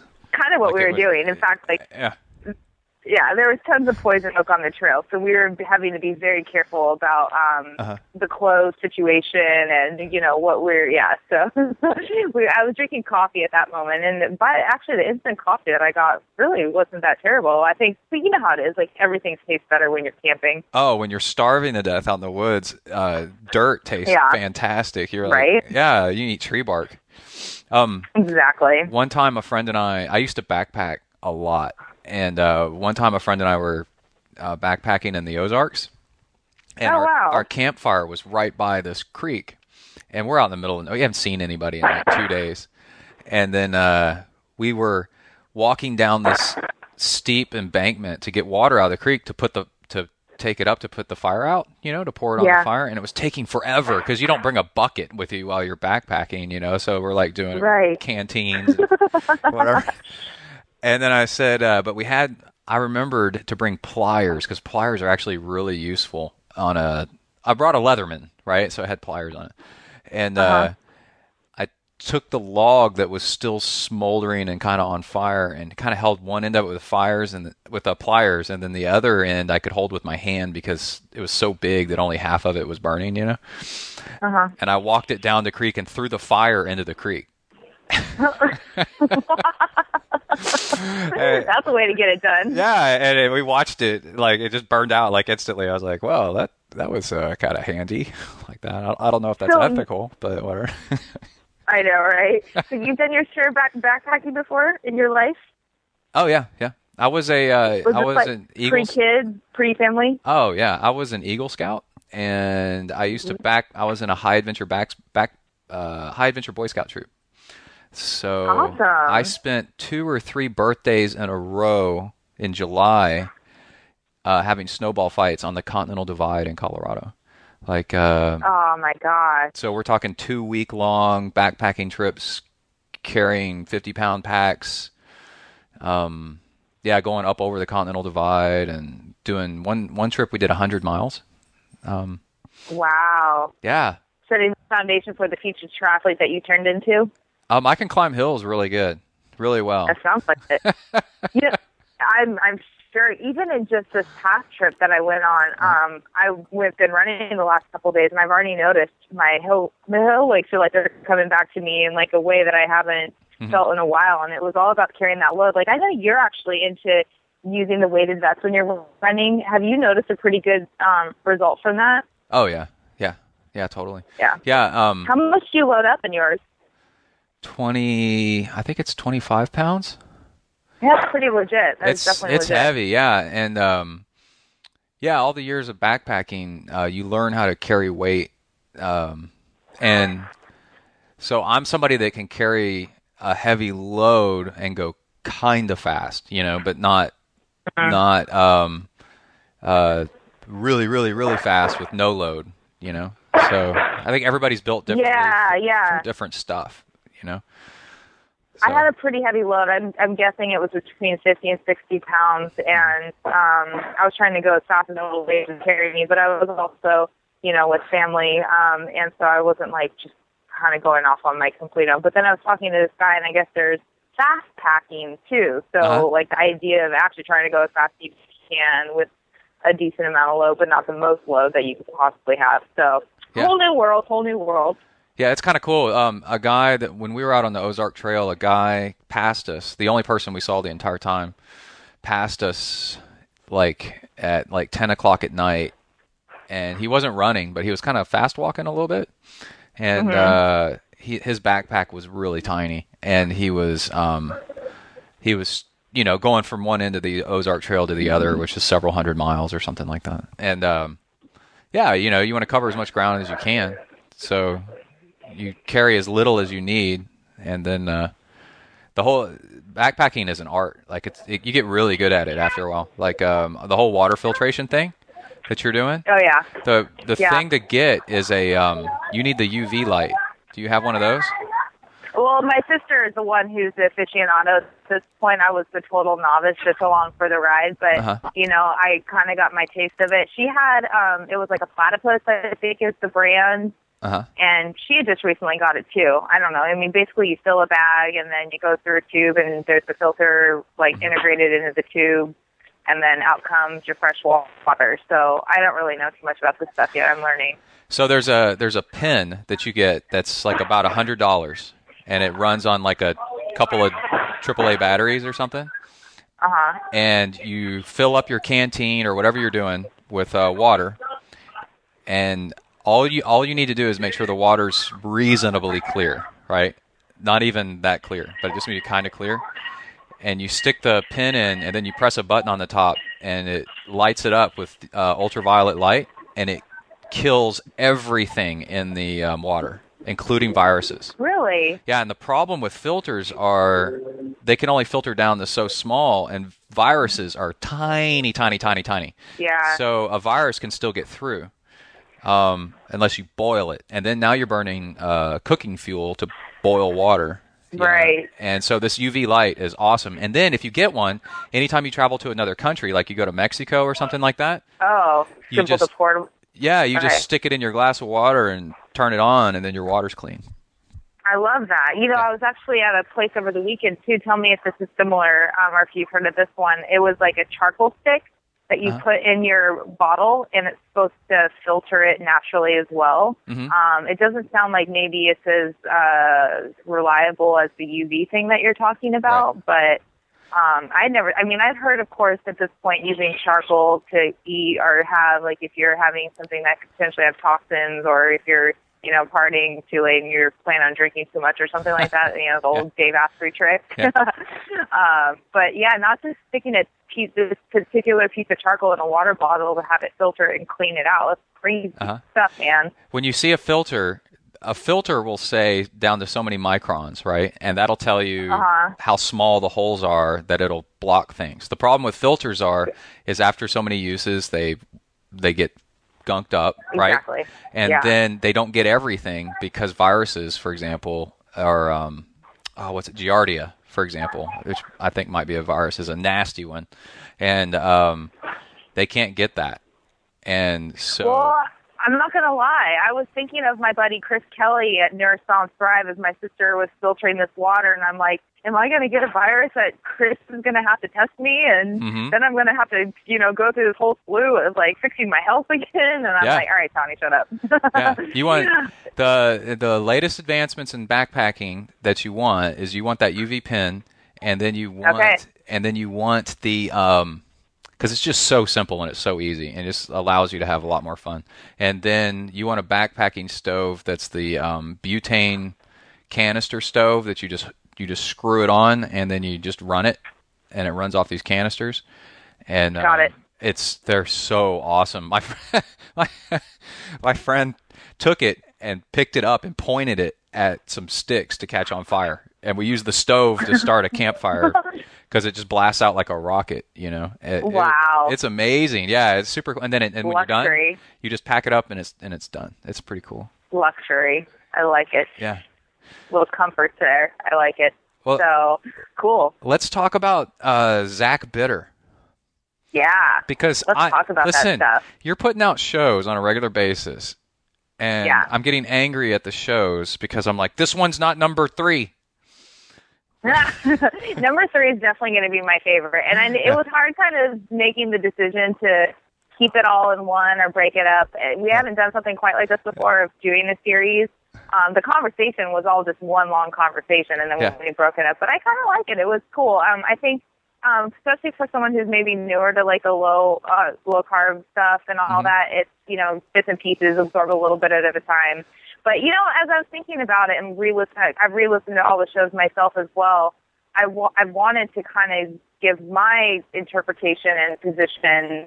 Because, you know, when you do those kinds of podcasts, those aren't necessarily, like, my opinions. I'm letting that person, you know, obviously speak the results of this incredible study that was done and share what they think. I've been excited to kind of give my follow-up thoughts on, like, how athletes can then make this into real practical use. Because, you know, you got to see the other side that a lot of what we're talking about here with, like, a ketogenic diet, for example, is quite frankly not realistic for most of us. Right. And I'll go as far as to say, like, I don't think necessarily a ketogenic diet is healthy for most endurance athletes to thrive on full time. I think a ketogenic diet, for example, is something that can be super, super helpful in, like, health situations, as Dr. Jeff Bullock totally pointed out time and time again during the show. And that's, you know, the bulk of his research has been on fixing metabolic disease and all that kind of stuff. I mean, he's doing fabulous stuff to change this world to be a better place. And the athletic side of it is just kind of fallen on his plate by almost chance. Yeah. And he decided to kind of, you know, take the leap and dive a little bit deeper into it. But from the health standpoint for non-athletes, I think there's a lot more for the ketogenic diet. You know, for us athletes, it's different. I mean, I think if you're not careful, you could potentially be playing with fire. Yeah. Yeah. The opposite's true, though, too. I mean, if you have such a crappy diet where you're, you know, just refined carbohydrate and junk food central, that's playing with a bigger fire, in my opinion. Yeah. Yeah, I thought what was really cool was that webpage or that PDF or that document, I don't remember what it is, that they showed the study, and it was so neat to see that it is true. Like, your metabolic efficiency can be totally manipulated by your diet. Absolutely. And within, I think even Phil Maffetone says, like, within 2 meals, you can start making the difference. Yeah. And then also what you're eating, not even necessarily 2 meals, just what you eat before a workout, is going to greatly influence what you're going to burn. But the more you get into it, the better and better it gets, as we're now seeing in the science. Yeah. Yeah, it was so cool to see that. And then Zach Bitter, not only is he no joke, but he's like, he ran 100 miles at like a 6-minute mile pace or something like that. Ridiculous stuff. Like, he's kind of the anomaly, you got to understand, right? Like, there's not too many humans out there that will ever probably respond to all this and be able to compete at the level Zach is. I mean, he's a rare, and he's also so, like, well-spoken. I love having conversations with him because he just knows the right things to say. He's great at it. He should start a podcast. He should. But, you know, so what's interesting, though, I think the biggest argument I hear, like, from the other camp is always, like, but does it make you go faster? Do you actually see an increase in performance by going on a high-fat diet? And I think, like, I don't know, what I'm actually curious to ask you that. Like, what are your thoughts on it? Because I know you've kind of played around with this kind of stuff in your own training and racing. Oh, just listening to the latest few episodes made me tinker with it some again, you know, and increase the fat in my diet, and then go out and work out with fewer carbs, And yeah, once you're used to it, it seems to like only affect your top end, right? Yeah. And with practice, you could easily get the signals, and monitor yourself and know, I'm about to go hard because it's getting to be the end of the race, right? Like Ben Greenfield was saying at the end of that Ironman where he went ketogenic through the whole race. He just had to, right, and then finally he blew up at the end because he was going so hard at the end, because it's like the last bit. And but then the whole question you got to ask yourself is like, should you even? You shouldn't try to max it out like these guys are doing, right? Like you don't have to max it out like these guys are doing, but because they're going so low carb that they're it's difficult to live that way, And then who knows what it's doing to you and your body like over long term. But the fact in that chart that the spectrum was so wide, it made me think like you can definitely increase your fat and bring down your carb requirements down lower if you feel like that's something that you're tired of being so carb dependent during a race or during your daily life. I think you can manipulate it pretty well too, and this is kind of like where the way I'm living it out personally right now is, just trying to stay as metabolically efficient as possible, but not be 100% low carb. Because as I've said, I know I've said on my show, and I forget if I said it on your show specifically, but I think, there was a while there where I went way too low carb during Ironman training, and it didn't work out that well for me. Yeah. Now that I look back on that, I definitely think there's probably other variables involved in that, health and stress were maybe not ideal. So I can't blame just low carb in that sense, although I don't think it's necessarily helping the matter.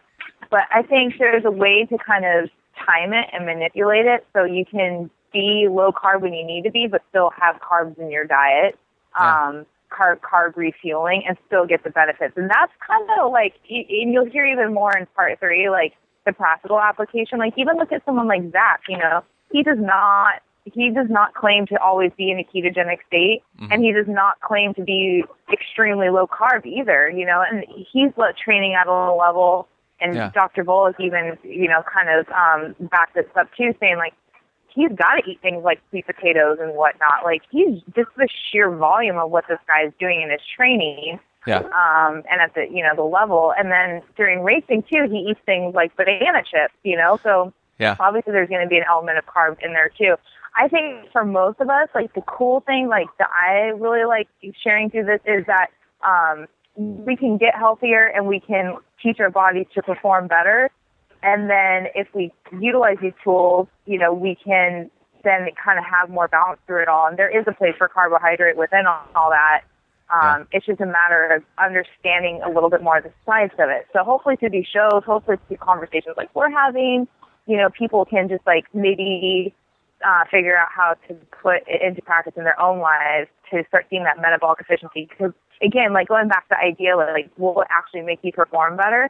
I believe for your everyday amateur, I actually do think, because you're going to be spending a much greater time in a fat burning state, which is going to spare your glycogen, which is going to allow you to survive and persevere a lot longer into a race without having to slow down. Like Brett, wouldn't you agree that like probably the biggest thing for most amateurs is that we just hit the wall and we just eventually have to start walking and slowing down before the race is over? Yeah, but then the crazy thing, Tawnee, is it gets really complicated because some Filiol and these other super coaches will say you hit the wall because you're unable to eat carbs because you haven't eaten enough carbs while training, and so you need to eat more carbs while training so you can learn to stomach the carbs.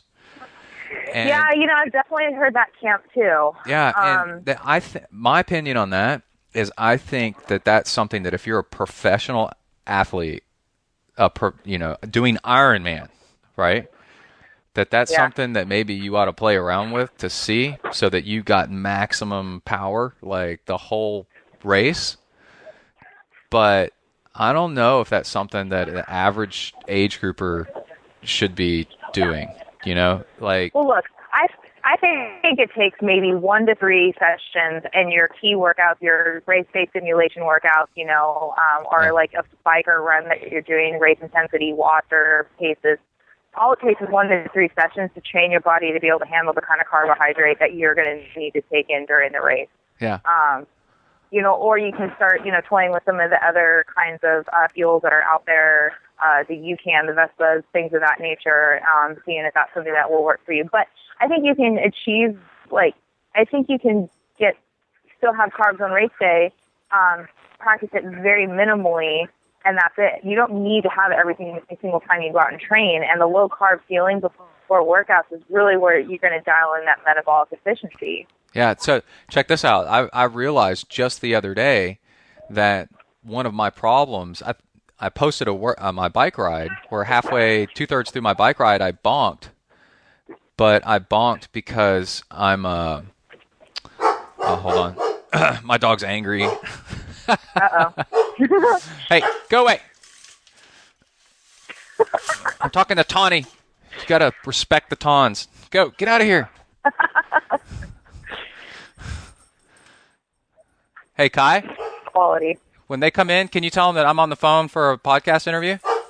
Okay. Hey, get out of here. Mommy's here, and Uncle John. Okay. Jeez. And John's a character. He'll stick his head in and start laughing at me and making fun of me. And podcasting. When you first start out podcasting, you're like, oh my God, I can't have all these interruptions. Then you realize it's actually part of the flavor of the show, Oh, for sure. Especially in your show, man. You do it so well. I learned to quit trying to filter it out. Well, then people realize you're a real person, I love it. Oh yeah, here they all come. Great. And my nephew. So what's the drama going on out there? Why is the dog barking?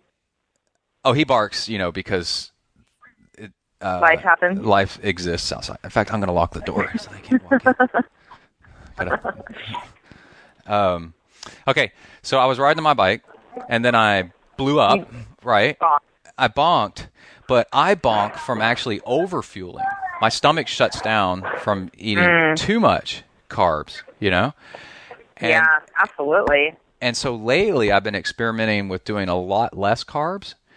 And guess what? I feel fantastic. Yeah.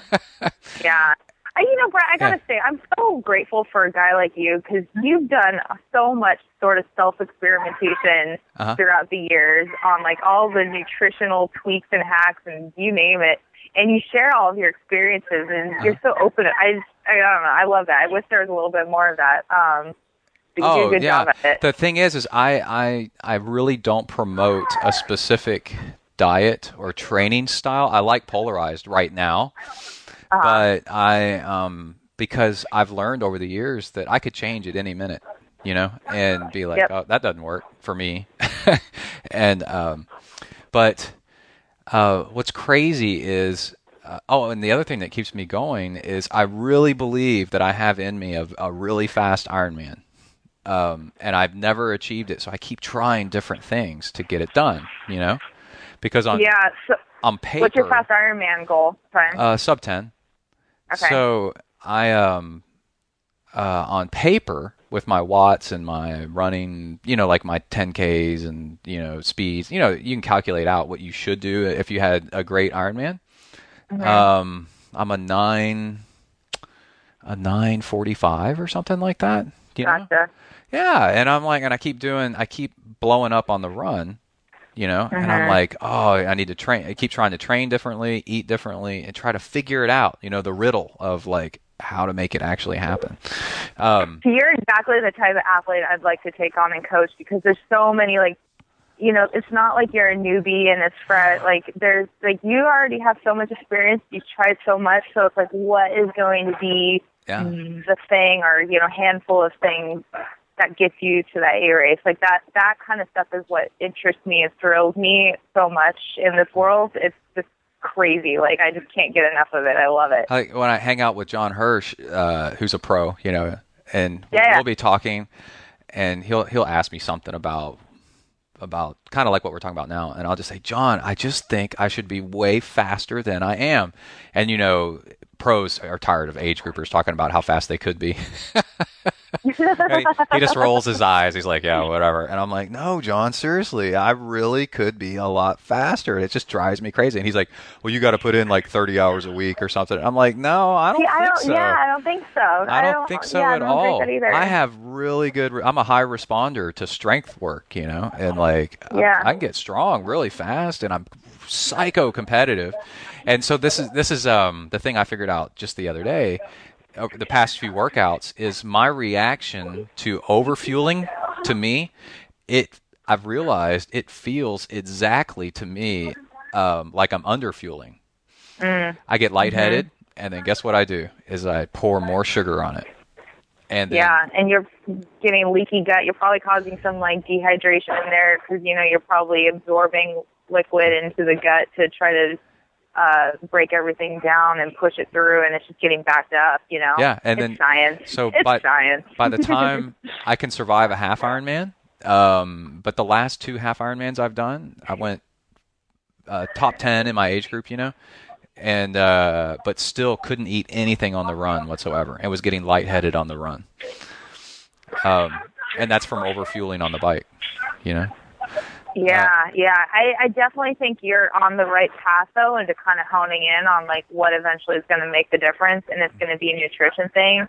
I would, again, I would advise this to most athletes, if you're working with a coach, like, or a nutritionist or something, though, like, do a diet log. And I want to see a snapshot into your world for a period of time to really kind of see how it's all going down. Because, again, it's not necessarily just going to be about, like, what you ate for breakfast at one time and then what you had on the bike ride. It's going to be a lot deeper than that for sure. And then, the second to that is I would, for someone like you who wants to kind of get to that high level and that high end, or even if it's just for, like, that one day, is, like, when was the last time you've had, like, health testing, functional testing, blood testing, and all that kind of stuff done? This year I've had blood tests, yeah. Okay. I think taking it a step further and kind of going like deep into the hormones and everything, you can find out a lot about how your body is functioning and if there's any gap that you need to fill in. Because, the more I learn about this stuff, like there's no one set of supplements that's right for everyone. But there's definitely a supplement or two that's probably needed in our diets to fill some sort of gap. And sometimes that can be the missing link for things like this, I also look at a guy like you too, and I know I can't imagine that, you're overly stressed and you're adrenal fatigue. Like, I don't get that from you, just kind of knowing your personality. That's I'm why sure you have. When you were having trouble with your being too low carb and stuff, when you and I were talking, I've been in that boat from not eating enough. And was telling you, man, you ought to look into, you ought to look into upping your carbs, because I think your hormones are out of whack from not enough carbs. And then, I upped my carbs. This was a few years ago, and then all of a sudden felt amazing. And I was like, holy crap, I wasn't eating enough. And, going back to like the faster study and the podcast that we're doing on Endurance Planet, in the beginning, I wanted to make an effort to even kind of define like low carb, or maybe point out that there's not necessarily a definition of a clear-cut grams per day thing, because it's going to be very individual on how people react to this kind of stuff. Again, that's why I'm saying, like, for an endurance athlete to go ketogenic, I think, if you're not very careful with it, you're sort of playing with fire. Yeah. I feel the same way, honestly, like, about even going vegetarian. Like, unless you're, like, a rich roll and you have someone, like, his wife cooking a fabulous meal that she seems to be cooking, like, vegetarian, I don't know, you got to be careful with that kind of stuff. As an endurance athlete, you're burning so many carbs a day, and then it can vary, like, so much a day based on what you're doing, that you need to, your carb intake needs to climb up and down commensurately, I think is the word. And then and people get into low carb, well then they think that they can they can do that because they did that low yesterday and it worked, that they're going to do that again today, and it just backfires. There needs to be a refueling, and the more the more it makes sense to do this kind of refueling, even it may not sound like as conventional as at night, the night before, or just like at dinner or something. That's a good time to refuel, kind of repack the glycogen stores, and then you'll set your liver and muscle off with the right amount of glycogen. Wake up in the morning, have a lower carb breakfast, go out training, and your body's still going to be able to have that, baseline of glycogen in the muscles and the liver and whatnot. And then the low carb breakfast or whatever you have before your workout's going to be there to promote the higher fat burning and everything. So, but that said too, I personally believe that you don't have to be all or nothing with that kind of stuff. Like, I will differ from, say, a Ben Greenfield, because I'll wake up one morning and I'll be like, man, all I want is like oatmeal or buckwheat growth or like sweet potato carbs. Bring it on. Let's make some pancakes. And I do that kind of stuff. I give into it because I don't like being overly restrictive. I don't think it's healthy. No, and I find that you can still achieve the goals that you want to achieve with your metabolic efficiency by having that kind of balance. It's when you start depriving yourself, I don't know. It's just like, I guess there's certain people that can handle that and do fine with it. I just don't think that it's necessarily like fun. Yeah. Yeah. Yeah. I don't know. So tell me more about you coaching me. How does this go down? Well, I would always open a spot into my world for a guy like you. I have a pretty cool roster of athletes right now. Even Dr. Minkoff, who's been on Endurance Planet for years now. He and I were having a side conversation, and I was like, "Let me help you," and he's like, "Let's do it." So I'm coaching him for Ironman this year. So wait, how do you coach people? Because then, do you use Training Peaks? Do you? I use Training Peaks, but I'm big on communication. So like, Training Peaks is not just about adding in a workout for an athlete to do. It's about the athlete giving me snapshots into their every single day. Like, I like to see sleep hours, HRV, massive comments. I even, I'm promoting athletes, like, let me know, this is when I want you to take a walk and, chill. And I do functional assessments, and I've actually started doing those via Skype. So I can, get you on the video, and we can look over your body and see how things are functioning, where any gaps are. There's just a lot of individualization with it, and for that reason, I actually don't take on that many athletes at all anymore. But the group I do have are it's all in. It's a very holistic approach. Yeah. So imagine if we didn't, if you coached me, and then we podcasted about it. So we'll have to have a little side conversation off the air real quick, because you're actually striking a very something that's been on my mind for a long time now. Do a series of shows where I talk about what it's like being coached by Tawnee. Right? Yeah. Seriously, oh my God, we'll have to have another conversation after this interview, because it's so funny that this is even going where it is right now. All right, everybody, bye. Tawny and I are going to talk later. I don't know. I get really excited though about these ideas. I hate to call them hacks, because I'm kind of getting over that word, but ways that we can take a more holistic approach with coaching. I was even just at a business lunch before this, and the idea of Brock came up with writing preset plans and selling them and everything, and I'm like, I just can't do that. I feel like that's I can't either. Yeah. It's just not. I know what exactly how to do that, and I know a coach that does that. And you write out. They write out. A lot of coaches do this. They'll write out the entire season for somebody, and it's just stock. Oh my God, no way. Yeah, it's just a stock plan. They've been a coach forever, and they'll write out a stock plan. They'll have a stock plan, 9 months to an Ironman, right?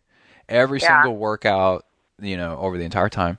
And then in Training Peaks, they put it in there, and then they reveal, because you can hide workouts, they reveal a couple weeks at a time or something. And it's not custom written whatsoever And I didn't even know that was possible. Yeah, you that can totally really makes do my that. heart sad. Yeah, and I've done the furthest I've ever gone is done like a couple or 3 weeks of a training block that I really like, and I'll have that saved. I haven't done this in years though. I would have that saved, and then I would copy and paste that in, and then I would go in and modify the heck out of it. And so what I do now is I write everybody's workout by hand every week. Yeah, me too. Yeah. And Or sometimes like if a the half a athlete week. gets, I'm like, if someone gets sick, for example, one of my athletes, her husband got sick, and we tried everything to let her not get sick, but she did. So we're like on day to day right now, until she's like out of it. Yeah. Now, I'll copy and paste a workout, from I have an individual workout like library that I kind of use. Yeah, same. Yeah, and I'll be like, okay, easy, a 1 hour easy bike ride. That's, it actually takes me almost as long to copy and paste it as it is just to write it. 1 hour easy That's bike. my problem. So I've saved all these fabulous workouts that I've written over the years, but then to take the time to actually go into the library and like dig up the workout that I want and then customize it based on like that person's zones or whatever, like I just end up rewriting workouts. Like I never even use a library that I create. Yeah. It's terrible. I'm like probably the most inefficient coach in that sense. Like I'm sure there's so many coaches doing it so much faster, but I don't know, whatever. I have a system down. I like what I do for people, so yeah, it is what I it like is. it too. I read the comments that they've put in about how they feel over what I've given them. That's what it's really all about. Yeah. I mean, that's and then I build them their down. next week based on that. Mm-hmm. Yeah, Exactly, and man. I look at exactly. their whatever races they got coming up, and I build this week based on last week's comments, and then how long it is until the race, and then also their volume that they've been doing, and kind of eyeball it and see if they need a break by their comments. I just thought of something. How the heck do you do this? Because I coach and I do a podcast for a living, and that's pretty much it, And those are just both your side hobbies. What the hell? I'm hyper. You are totally hyper because you're training and you're working full time and you're a great dad and an involved family man. Like, I'm industrious. I don't know what it is because my parents will tell you I'm the laziest person in the world. I'll lay around. How are you ever lazy? Maybe, okay, do you cook a lot? No. Okay, so the smartest thing I've ever done is I got that sponsorship from Freebird's Burrito. I just go in there. You got a sponsorship from them?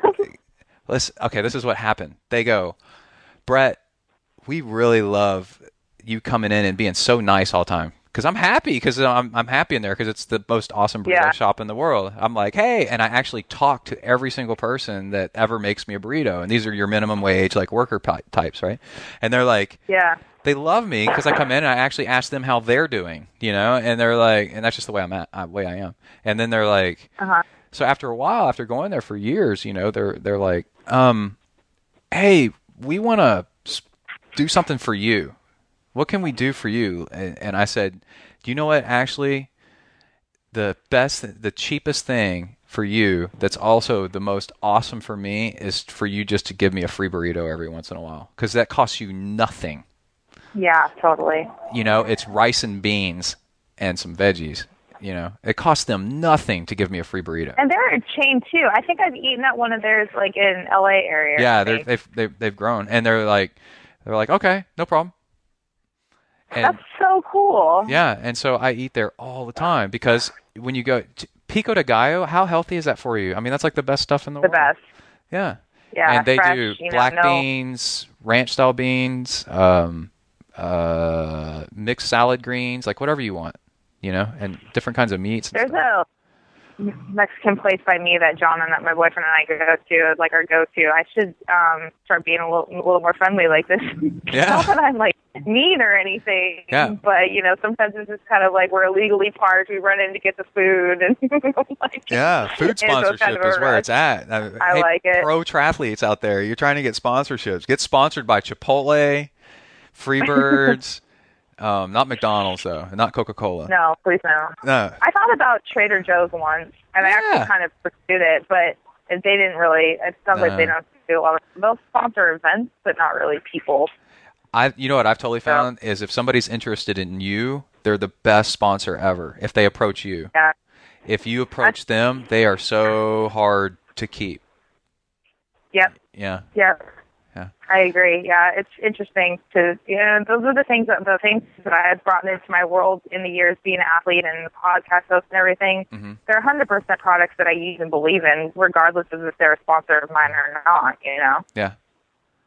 Totally. So I think that's definitely gets down to the root of it. Well, that's interesting stuff. I like it, and I'm glad. Yeah. All right, we're done with this conversation. We're going to talk to Tawnee offline. Everybody. Well, thanks for having me back on. It's been a while, and it feels good to be back, pick up right where we left off. Yeah, totally. It's good to have you back. I'm glad to see all the stuff that you're doing.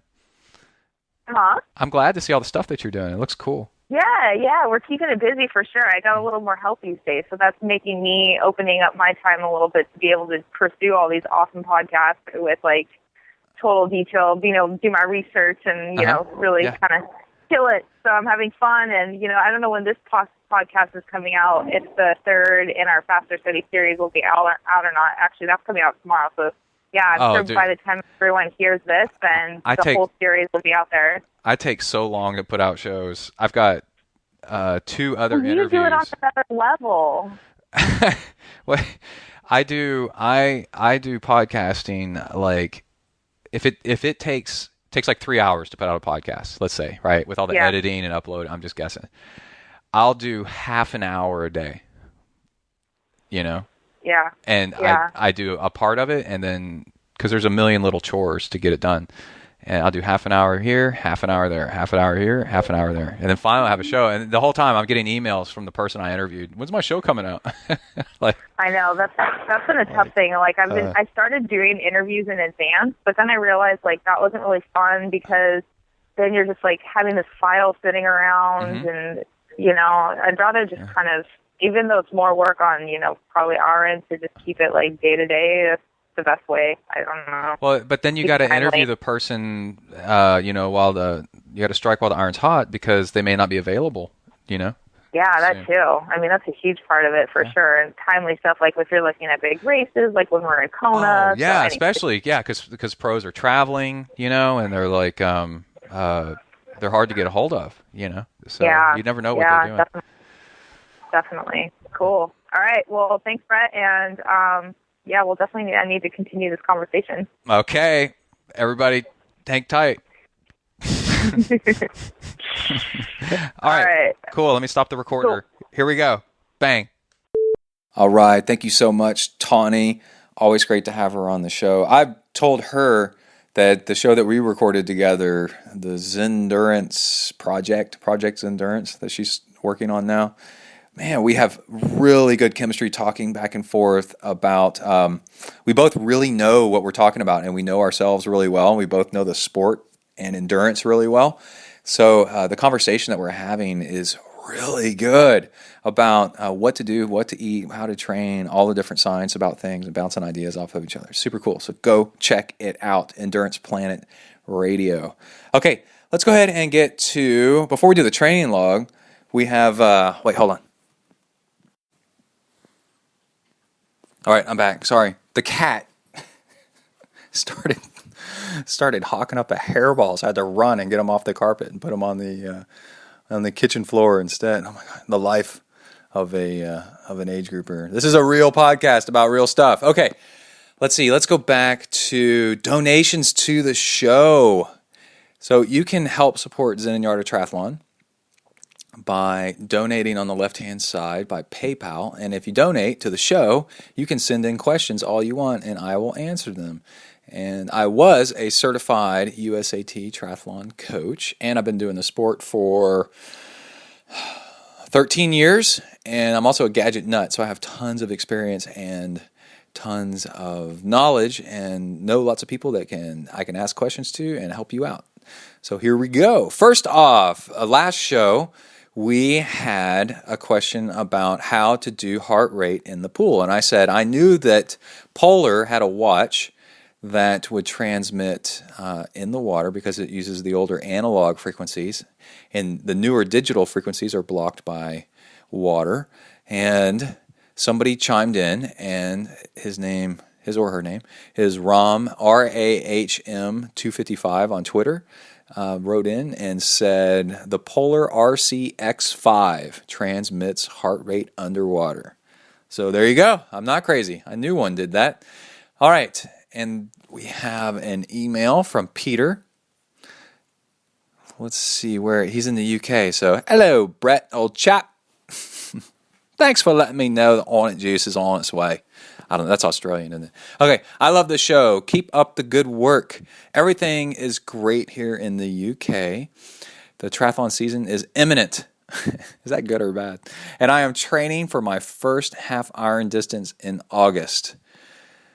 Okay, so I should back up and say I'm a reseller of Hornet Juice because I tried it and it blew my mind. And they started working with me and wanted to know if they could advertise on the show. And I said, absolutely. So you can go to the right side of Zen and Yard Triathlon and order Hornet Juice, which we'll get to in a minute. When you start hearing these emails of people trying this, you may really, really want to try some out. And let's go. Blah, blah, blah. Let's go with the rest of this email. Okay, listening to Zen and the Art of Triathlon encouraged me to get out and do my first Olympic distance in 2013. I remember my first Olympic distance. It was freaking hard. Thanks for the encouragement. My family have also benefited from triathlon as we all took part in a local sprint as a relay team. Oh my God. Oh, I need to do that. We got 3 people in my family. Why have I not thought of that? Oh my God. We got to do that. I can't believe I just thought of that. Oh, but who does what? Oh, we should. Oh, man, that is so cool. Okay, and won the relay category because no one else turned up to take part as a relay team. There you go, first place. Hey, you got to be in it to win it, man. A win's a win, and we all trained for it. That's the important part. I bet you that was a lot of fun. I can't think of very little triathlon negatives apart from trying to fit it in, yeah, because it's 3 sports, and being a bit tired sometimes. I hope you and your family are all well. Best wishes from Loughborough, and it's pronounced Loughborough. Loughborough. Cheers, ta-ta. Okay. And Matthew Froese sent in a donation. And by the way, these donations really, really help because a lot of Zen Yard Triathlon is biking. And the amount of miles that we put in on a bike just destroys it. And I just got my bike out of the shop.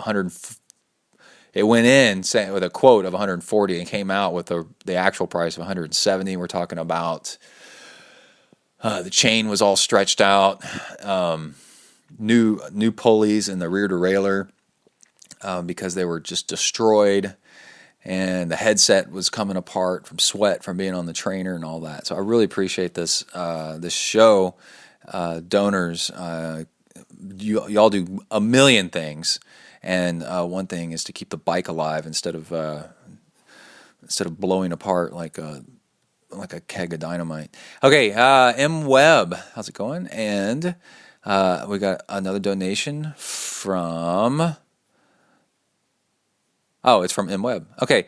Hi, Brett. Thanks. Things are going great in Chesapeake, Virginia. I really enjoy your podcast, the training log, family adventures, and your chats are informative and entertaining. I finally had to try out the Hornet Juice, and I'm anxious to see if it helps my training for the Kinetic Half Eagleman and Ironman Maryland. That's what it is. I just said IMMD. I was trying to figure out which one that is. I am in the 50 to 54 age group. Maryland will be my second full Ironman, and my goal is to break 12 hours. That's hard to do. Good luck. You can do it. 12 hours, totally doable. I did Ironman Louisville last year and completed it in 13:12. Louisville is typically really hot and humid, so I bet you can do better in Maryland. Any tips on how to shave off an hour would be appreciated. I got the simple hydration bottle that you recommended before. I love it, and use it during my long runs and races. Keep up the great work. Yes. Tips to shave an hour off of 13 hours and down to 12. Okay, now you're needing to do that, you need to up the power on your bike a little bit. You need to start looking at aerodynamics on the bike and getting more aero. Lower is not necessarily better, but you want to spend more time in the aero bars if possible. And it's totally possible to spend the entire bike ride in aero position. You need to learn how to spend more time in aero position, and then only sit up when going uphill. And on your longer rides, and during your not during your longer rides, but during all your riding, start mixing in some intervals for like 4 minutes, 3 to 4 minutes, going really hard so that it burns. And that'll up your power potential so that biking will be easier. You go farther before you fade. And then make sure you're doing bricks, and don't eat the last half hour on the bike, and then run off of that, and make sure that your fueling is dialed in so that you can really, really run off the bike. And one thing that you can try doing I had some really good results with this, and I think Dave Scott used to do this, is bike an hour, run an hour, bike an hour, run an hour, bike an hour, run an hour, like that. Do it for 4 hours. And what that does is it really teaches you to respect how the bike impacts your run, and it teaches you to back off of the freaking bike, because as you keep doing these runs off the bike, you see how the biking impacts your running sooner than later. But you're doing a 4-hour workout. And yeah, definitely start nailing down your nutrition. And the other thing is totally train for the course. Figure out the course. How hilly is it? And then train for just a slightly bit harder than what the course is, so that when you actually do the course, it's easier than what you trained on. So Ironman Texas, for example, it's a little bit harder where I live than at Ironman Texas. So I train here, and I find the hardest hills here. And then when I go do Ironman Texas, it seems like it's really flat compared to here. So start with that. And we have a donation from Daniel Stark. Oh, and then nothing. Let's go back to you, MWeb. The work on around 300 calories per hour on the bike, maybe 350, if possible, and get your fueling up there so that you can have a nice run off the bike. And then on the run, just eat what you can and stay hydrated. And remember, when you're taking in 300 calories per hour, you need to drink enough water to digest that 300 calories per hour. A lot of people do 300 calories per hour and then not enough water with it, and it makes them sick because it's too strong. Okay. Got another one from Mark Webb. How did I do that? I got 2 in here? Things are going great here. I'm getting ready for Ironman Chattanooga 70.3. Maybe it's a different M Webb. You get Mark Webb? I'm sure you've heard this before, but I catch myself looking over my shoulder on my bike when cars pass you on the podcast. Cracks me up every time. Thanks for the Hornet Juice. Yeah, that's funny. Spyros Fetzes, what's going on, man? From Libertyville, Illinois. And Thomas Brock, thanks for the mail and the Hornet Juice. I'm excited to try it leading up to the Flying Pirate Half Marathon in April. Just listen to your latest ZenTri show with Rich Roll and John Hirsch. Oh, that was such a great show. So much good knowledge and entertainment at the same time. Thanks for all you do. Hey, no problem.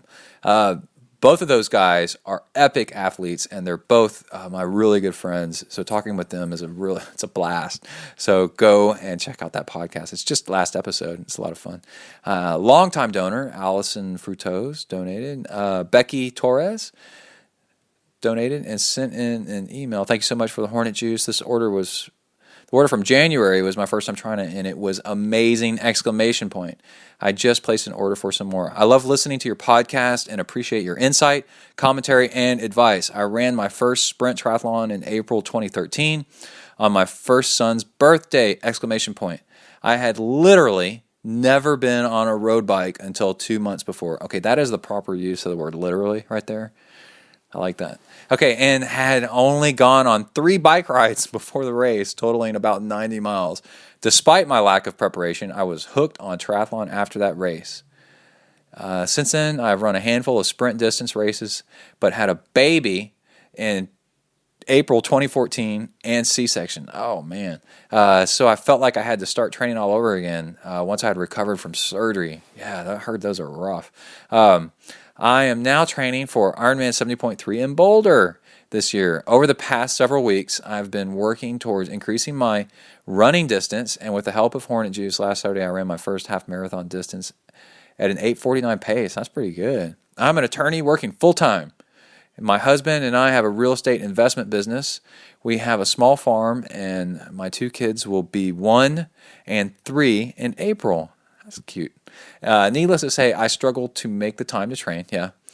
But get that baby jogger going and get the Attach-A-Bike behind you. It's so much fun. But I really appreciate your insight into balancing a busy life while making time for training. Thanks for the podcast, and thanks for the Hornet Juice. Take care. Yeah, balancing life. This is me now talking. Balancing life with and work with triathlon training. I got an agreement at work where I can take a little bit longer at lunch, and then I work more on the weekends. From home doing stuff, or I swing by the office and do stuff, so I can get like a lunch training in a little bit. And there's a lot you can get done if you ask. There's also a lot you can get done if you work for yourself. I'm just saying. I wish I worked for myself. Let's see. Oh, crap. I hit a button and now everything went away. Thomas Weilert sent in a nice donation. Erica from Oregon sent in a donation. She said, "Things are so good in Oregon!" ! We've had some incredible weather as of late. It's going to be 74 degrees today. This is my 3rd order of Hornet Juice. It's pretty amazing stuff. Thanks so much for the introduction, as I've upped my distance with my runs, swims, and rides. I'm not feeling exhausted and instead feeling stronger. I might actually get through my 2015 race season in one piece. And thanks for reading my previous email during the podcast that aired last week. Loved it! ! By the way, if you write something with exclamation points, I always say exclamation point. I like doing that.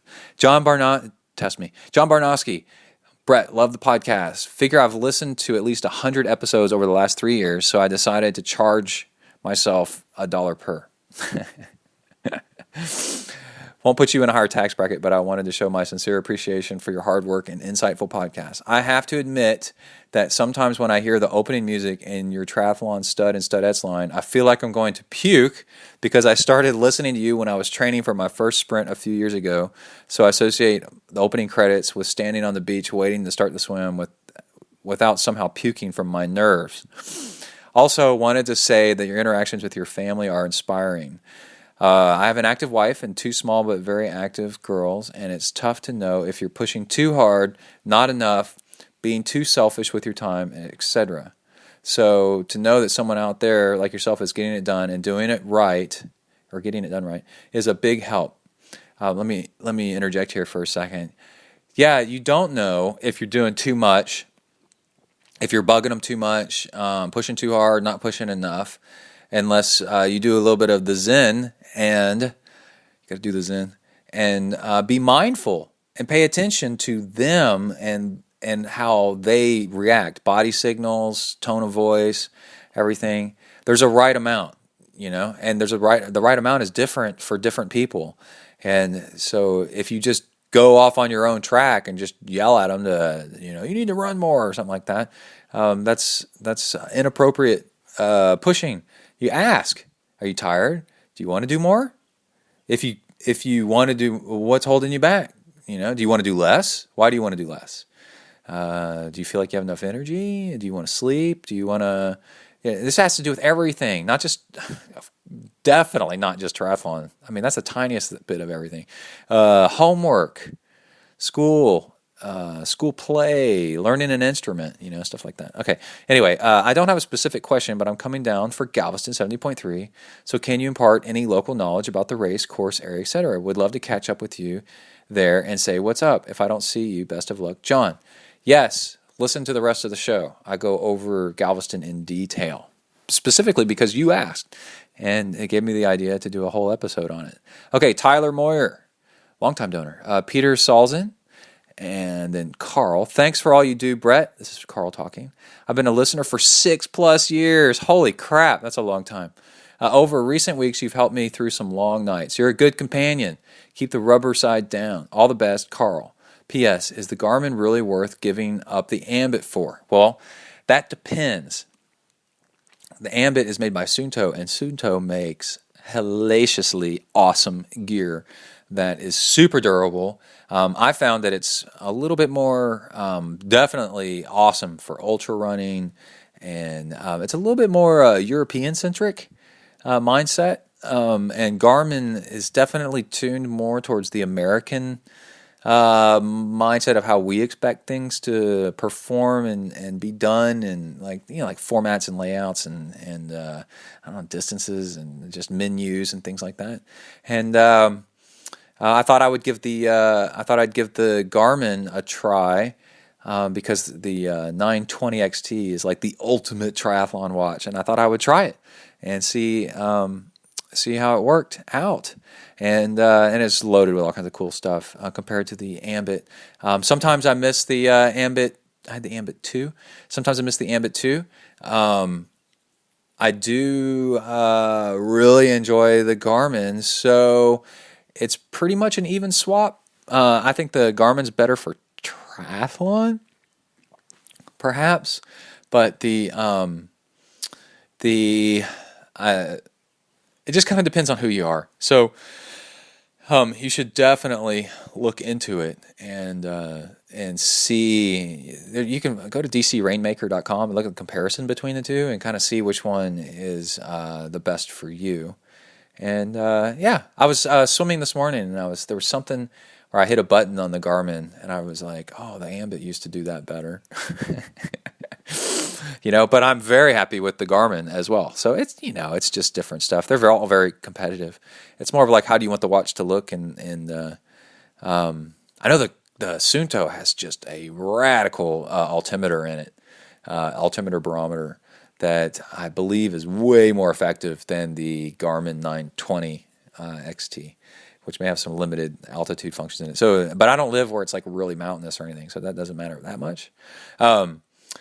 Let's see, more donations. Jason Drury, Dwayne Morin, Tad Wade. That's a kind of a cool name. And then Matt, and he's our last one, and he wrote in and said, just wanted to say thanks for the podcast and your talk about weight management in episode 590. I'm doing my first half Iron distance this year, and I know that even though my training is going well, being the heaviest I've been in my life isn't helping. Ugh, I know, that sucks. But you can do it, man. I picked up a scale and started doing a spreadsheet a week ago to keep an eye on what changes get me moving in the right direction, and my weight is already starting to come down. Faster times ahead, exclamation point. And that's the end of his email. But let me say that what gets measured gets improved, and if you don't weigh yourself every morning, then and keep track in a way where you actually like write it down, or in some kind of, you can either like on a piece of paper on the on your refrigerator, like draw a graph, and then what you do is, you have an app on your phone or something like that where you keep track of your weight. But like I said in that episode, is you weigh yourself the same time every morning after the same process. So if you get up and you have a cup of coffee and you pee and you poop, and then weigh yourself before you eat, do it like that, like every day. And then you can compare your weight, and then you can see, oh, well, that those cookies I ate yesterday, something I did yesterday made me gain a pound, but the thing I did 2 days ago made me lose a pound. What's the difference, right? And then over time, you can start losing the habits, the things that make you gain weight, and start gaining the things that make you lose weight down to your ideal weight. And like what made me tired, what made me have energy, what made me dehydrated. And if you compare day to day, and you keep track of it like that, it works really well. So that's really cool stuff. Really cool stuff.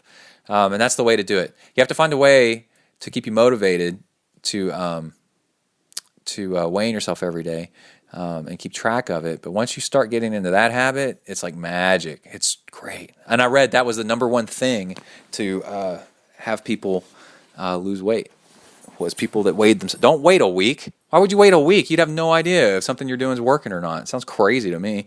Weigh yourself every morning, and you put the scale in your way. So you have to cross the scale to get to the bathroom in the morning, or to get to the kitchen or something like that. All right. Let's talk a little bit about Hornet Juice, which is a huge sponsor of the show. And Hornet Juice is an amino acid mix of proteins. Come on. I'm trying to get the cat out of the way. I know. Come on, get out of here. He's hungry, so he's chewing on a plant. Hornet Juice is an amino acid mix. It's only like 60 calories, and it lasts an hour and a half. And what it does is it turns on your body's fat-burning metabolism, and it opens up these channels. It just gives you amazing amounts of solid energy, and it's not like a high energy. There's no caffeine or anything like that in it. You don't have like this jittery high. You feel like a diesel motor, like a train, and that nothing's going to slow you down. It is just the coolest stuff. And the craziest thing is it comes from killer Japanese hornets, which is a thing for real. That's nuts, first of all.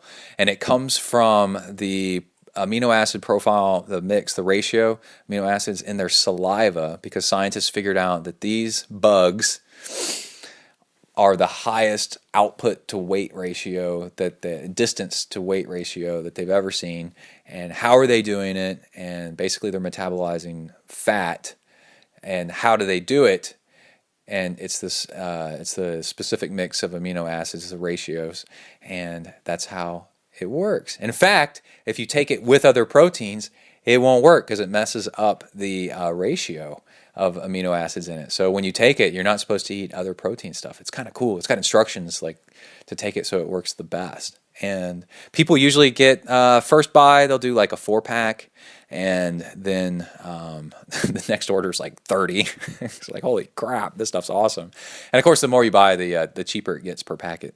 And you can go to ZenTriathlon.com, and on the right side of the page, go check it out. There's a link if you scroll down, and that's how we do it. All right, let's go ahead and get started with the training log. I love taking people with me and describe the training that I'm doing.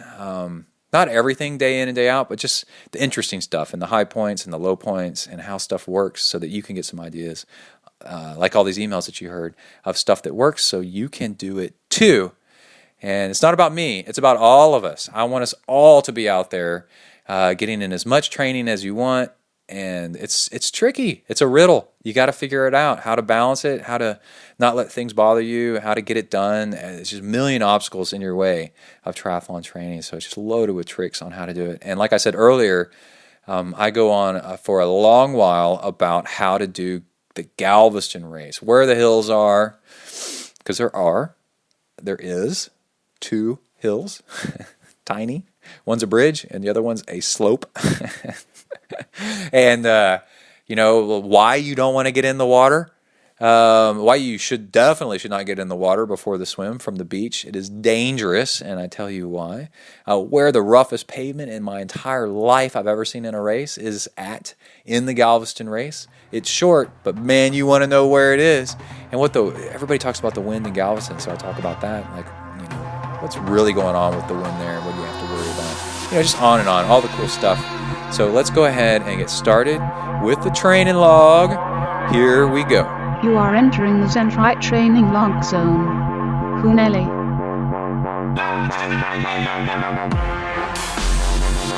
Hi everybody, my name is Brett. I'm a triathlete. I decided it's time I got some friends more suited to my status. But Joe, we've been friends for years. Hey, we all make mistakes. Come on, dudes, let's go exercise! Exercise! Yeah! I'm gonna do sit-ups till I poop myself! Welcome to a new training log. Start date, March 30th, 2015. Leaving the pool on the way to W to the ERK on a Monday morning. Polarized training back on track. Got a little bit of rest in under me the past few days and went out and knocked out a great bike ride and then a nice swim this morning. Nice and good. But I wanted to start off this training log with a really smart Zen tip for managing the mind. And I have a great Zen cartoon book which actually teaches Zen better than anything I've ever seen. Cartoons do a great job. It's really good. And there are 2 monks and they're about to cross a stream, and then there's a beautiful woman that is on one side of the stream and says, can you help me cross the stream? So one monk, and remember, these monks aren't supposed to touch women and or anything like that, and or I don't know, be in love with them or something. Maybe they can touch them. I don't know. It's stupid. But they said the one monk picks her up and carries her across the stream and then sets her down, and then the two monks keep walking. And a little while later, the second monk just has a blow-up fit and says, I can't take it anymore. I can't believe that you picked up that woman and carried her across the stream. I mean, we're monks. And the first monk said, 1, she needed help. And 2, I put her down a mile back, and you are the one that is still carrying her. Aha! So when you notice something that's weighing on your mind and taking up your mental space, it is very smart to drop it as soon as possible, because it's conflicting with your ability to be productive or be happy or content. And my example is yesterday or the day before, I started getting into an argument. Yeah, it was yesterday morning. I started getting into an argument with somebody over on Twitter over whether or not you should shave your legs. And after the second exchange back with him, I've learned from prior experience that this stupidity, arguing on the internet, is going to consume, 30% of my brain all day long or something, while I try to think of responses to this guy to justify my position. And it would be better to just drop it and move on. So how do you drop it? Well, on Twitter, there is both a block and a mute button. So I muted him and said, hey, sorry, muted. I got other things to do with my day. Like that. And other better things to do with my day than this. And then dropped it. And then moved on. And I found that, and then the rest of the day I didn't really think about it because I quieted the annoying voice with this person that wanted to argue about it. And this is a great tip for forums, places where people give opinions and you start arguing, comment sections on articles, Twitter, Facebook. You need to be able to master the art of saying your piece and then moving on and never going back to look to see what somebody said and dropping it. So that's your Zen tip for this morning. All right, enjoy your day. Out, bang. Oh, wait. I thought I better explain the upside of this. You're trying to have a conversation or trying to get something done or trying to do anything, and then that one unfinished argument is in the back of your mind taking up your space. And you can't execute 100% because 30% of your brain power is being reserved to reenact this argument over and over and over again in your head with somebody that something that's stupid and somebody that's not even near you and somebody that you've never met or don't even care about. And the Zen clarity comes from dropping things that don't matter and being able to have 100% to give to what you're working on right now. All right, that's it. Out. Bang.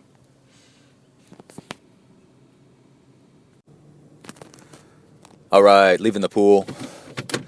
It's Wednesday morning. It's the week of Easter. Saw a notice on the pool door, gates, whatever. They're going to be closed. It's a city pool, and they're going to be closed Friday, Saturday, and Sunday for Jesus and for the Easter Bunny. And I've got to find a different place to swim. And solid training has to do with consistency.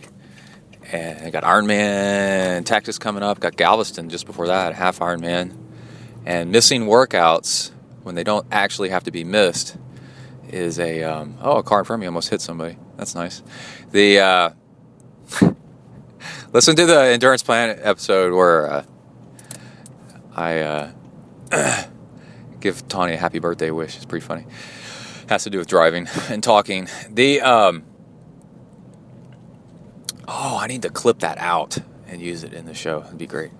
Anyway, you need to be able to find places to work out when the world conspires against you. You got a green arrow, dude. Trying to talk to Tawnee Prazak over here. Oh my God. Oh, a girl on a pink motorcycle. That's cool. You got to find your workouts, man. And let me tell you, the world is conspiring against you to not get it done. Any goal you have means getting it together. The opposite of getting it together is falling apart. Falling apart is entropy. Entropy is it a law of physics? It might be a law of physics where everything tends to fall apart over time into disarray. It's kind of like, you know how osmosis is where water moves across a membrane or molecules in water try to move around to even themselves out. Well, the universe is trying to even itself out. Well, guess what? There's a whole lot of empty space that it needs to fill if it wants to even itself out. And to fill that empty space, it's got to break apart other things. And that other things is your goals. It's your body, for one thing. But it's your goals. So you're constantly fighting against people telling you, oh, don't worry about it, holidays, schedules. The one thing that drives me nuts, one of the many things that drives me nuts, is fighting against society's in America. We have cake and goddamn pizza for everything, every freaking minute of the day. And for example, and a lot of times now it's getting to the point where it's for no reason whatsoever. I was listening to the Rich Roll podcast, and he was going for a long run in Marshall, Texas, and he said he counted like 50 something fast food places all in a row, you know, and it's just overwhelming. And while he's on a jog, and like crappy fast food. And then at my work, we've got a new employee that showed up, and her thing to do is to bring candy and pie for everybody, like almost every day. And she thinks she's doing everybody a favor. Like, look, this is great, you know. And I'm sure there's plenty of people that like it. But for me, I'm like, no, keep that stuff away from me, you know. And it's just so much pressure and so much bad environment that you're constantly working against. So in my to-do list today, it's Wednesday, is look for a pool that's open Friday, Saturday, or Sunday, so I can get a swim in over that 3-day period. Because if you don't, I could just go out and bike and run, but that's actually not good for you. That'll just blow you up. It's too much of all the same thing, lower body, and it'll wreck you a little bit, and it's not smart. So it'd be better to medicate yourself with a little upper body and some swimming, and take a load off those legs at some point over the weekend. And also, I want to talk about something else. This is really interesting. It's a nutrition thing.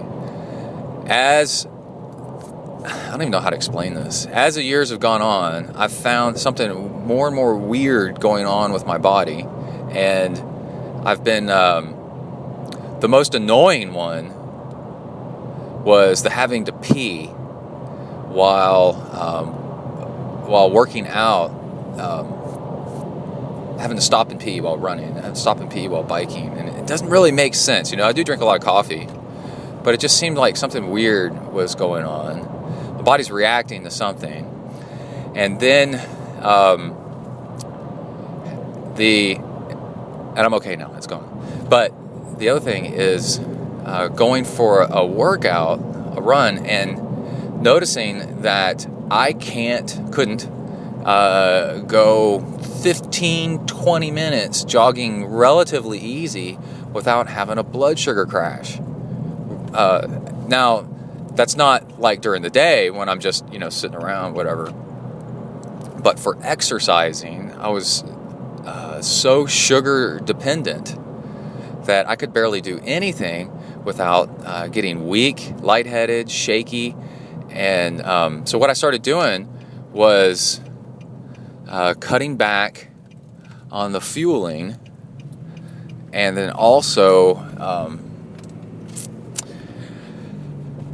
cutting back on the fueling, slowing down, and working my way through these sugar crashes. And gradually, over time, getting them pushed back further and further in the workout until now they don't happen at all.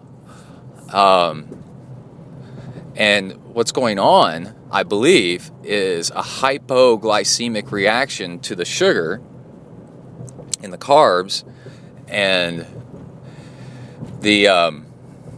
and this is from simple sugars. And my body, the peeing is my body trying to concentrate blood sugar because I don't have any, because I'm having a hypoglycemic reaction, and that's a wild swing and drop in blood sugar in reaction to the sugar that I'm taking in. So it's like a really fast sugar crash. And the thing is that is a precursor for diabetes, metabolic syndrome. You start having wild blood sugar swings, right? And I'm not 100% confident, but it's very much like what people have said who've been doing endurance sports for a long time and consuming too much sugar, because you get great results with sugar, starting to develop metabolic issues and blood swings and blood sugar swings and all kinds of crazy crap. And it is definitely not good stuff. What bothers me is it's contrary to the advice by the top of the field, some of the top of the field, to pour on the carbs and get used to being able to absorb carbs. And I don't have an answer for that, but I feel like long term, year in, year out, let's say 5 years of doing that, it may start to really start messing with you. And it may be good advice for short term, maybe, I don't even know if at all, pros that can train like that. But man, not me. I do not like that at all, being that carb dependent, and it's scary. So what I did is I got some UCAN from Tawnee's website because they have a nice discount, like 15% off or something like that, and started training with that to wean myself off, because it's like crazy slow reactive carbs, and so it lets your body use body fat instead. You are getting carbs, but it's just a trickle. And now I'm doing 1 hour workouts, 1.5 hour, I haven't done a 2 hour yet, with just a scoop of UCAN, which is like 90 calories or something like that. And pretty soon I'm probably going to do an hour and a half with nothing. And I can totally tell that I'm no longer carb dependent to exercise. And you shouldn't be. You should not be carb dependent to exercise. You should have plenty of reserves stacked up. to do this stuff. And also, I added in a lot more fat into my diet. So my daily diet is not so carb dependent. Now, like we were talking with Rich Roll, he was saying, it's really what you do in your workouts that affects your workouts. And it's not so much your daily diet. But a lot of people say the opposite of that. So we'll find out more about that. Because you got to watch out with the fat because it is high calorie. And if you're trying to, I did put on some weight doing that. So I got to find the balance in here somewhere. Anyway, I got to go into W to the ERK. I got a lot of stuff going on today. And the riddle of endurance continues. All right, out, bang.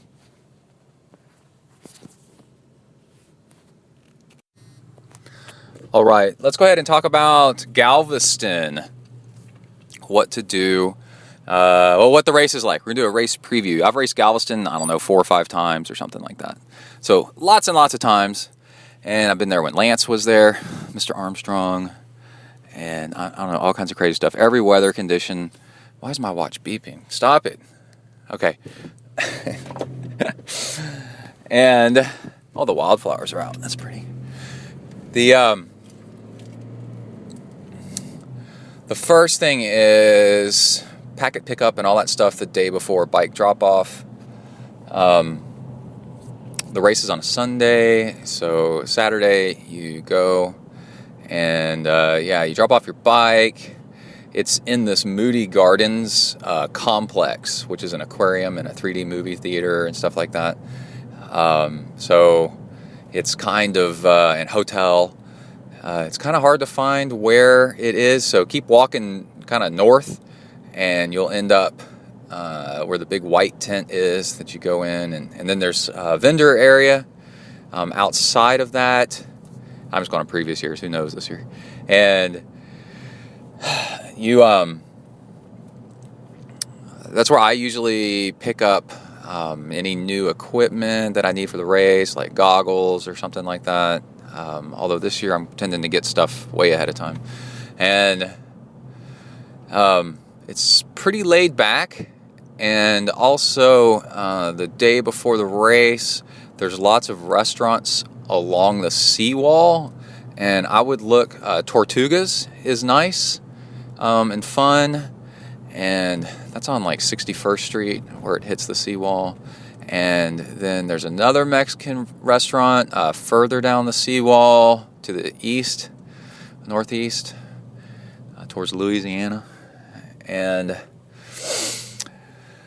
there's Subway and Greek restaurant and, just whatever. All kinds of stuff. So the day before. Anyway, park kind of near look for the hotel and kind of park around the floor of the first floor of that thing. And I think that's pretty much it the first day. And then the day of the race, the parking is pretty far away from the transition area. It's a one transition area race, which is always the best. And so be prepared for a long walk. And my mom is probably going to come with me this race. And she and Kai. And my mom has trouble walking far because she's got nerve damage in her feet. It kind of hurts to walk. So we're trying to figure out what to do with her.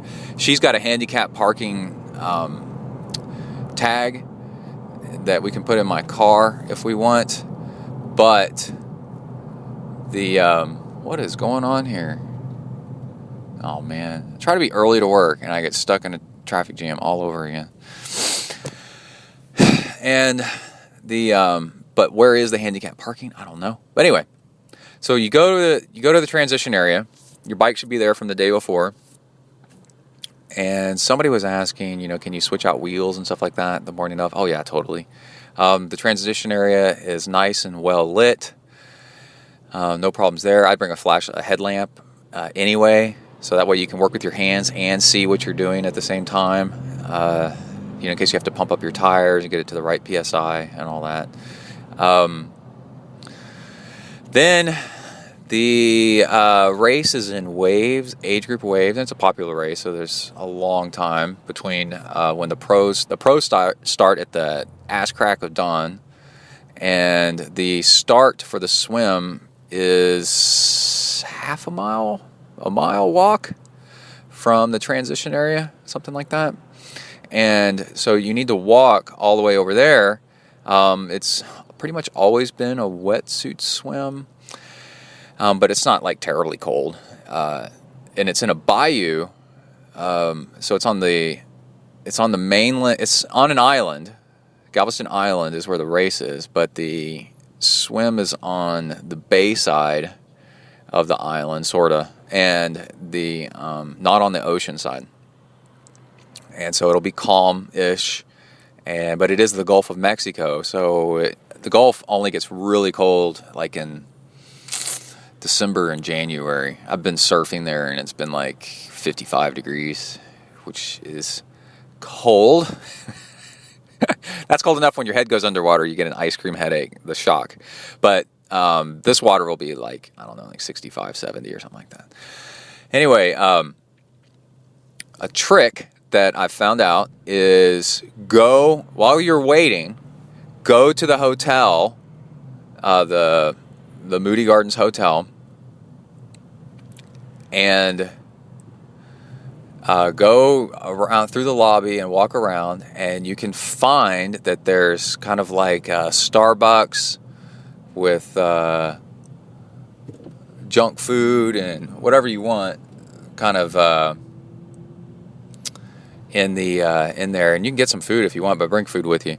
And the bathrooms on the first floor of the hotel, it's a 4-star, 5-star hotel. It's really, really nice.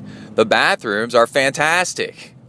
Instead of these porta cans out by the transition area, these bathrooms, you get into your wetsuit and all this stuff, and nobody cares. Nobody knows that you didn't actually stay at the hotel.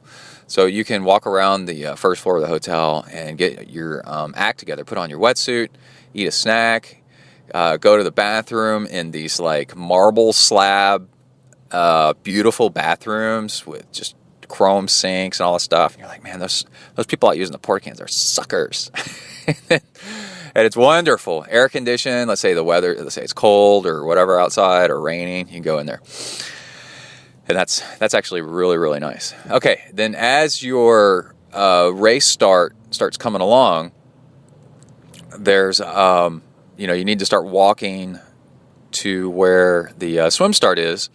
And the swim start is you jump off of a pier, and but to get to the swim start from anywhere is this walk, and there is a deceiving path to take on the walk that you should not take. It looks like you should swing around to the right and to the east to get around and then get into the start area, the swim start area, and don't do that. It's a dead end.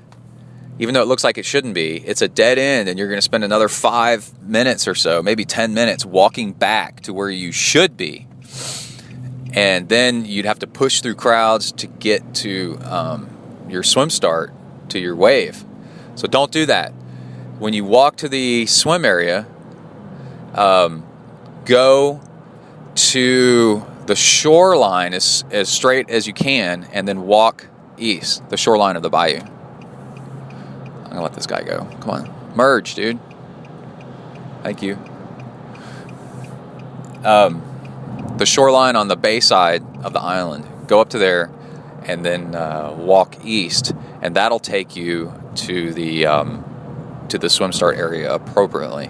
Okay, so then the swim start is you jump off of a pier, and what the whole point of that is, and they warn you, do not get into the water first through the beach to on the bay side to swim and warm up. It is a huge mistake because there are oyster beds right there, and you will cut your feet up. Oyster shells are really, really sharp on their edges, and you will cut the crap out of your feet and then probably get an infection and then flesh-eating bacteria, and then your eyes will fall out, all kinds of crazy crap. in that race. So what you're supposed to do instead is there's no swim warm up except for the couple of minutes while you're waiting for your wave to start. So they drop your wave in, you go to the pier, and then you jump in, and then you paddle around for a couple of minutes while you're waiting for your wave to start, and then then they say go, and then you go. And the wave starts are nice, and it's no big deal. So then you start your swim, and you swim pretty much northeast, east by northeast, and unluckily that is right in, you wouldn't think it is, but it's actually right into the freaking rising sun. And it's blinding if it's clear sky. So what you do is wear goggles that have, if you want, don't wear dark goggles. Don't wear like tinted goggles, because then you can't see. So just be ready for that. Wear something that you can actually see clearly in. So I wear clear goggles, and if I have trouble seeing, then I just squint. But then you that's a third of the swim that way, and then you take a hard left around a buoy, and then you swim west.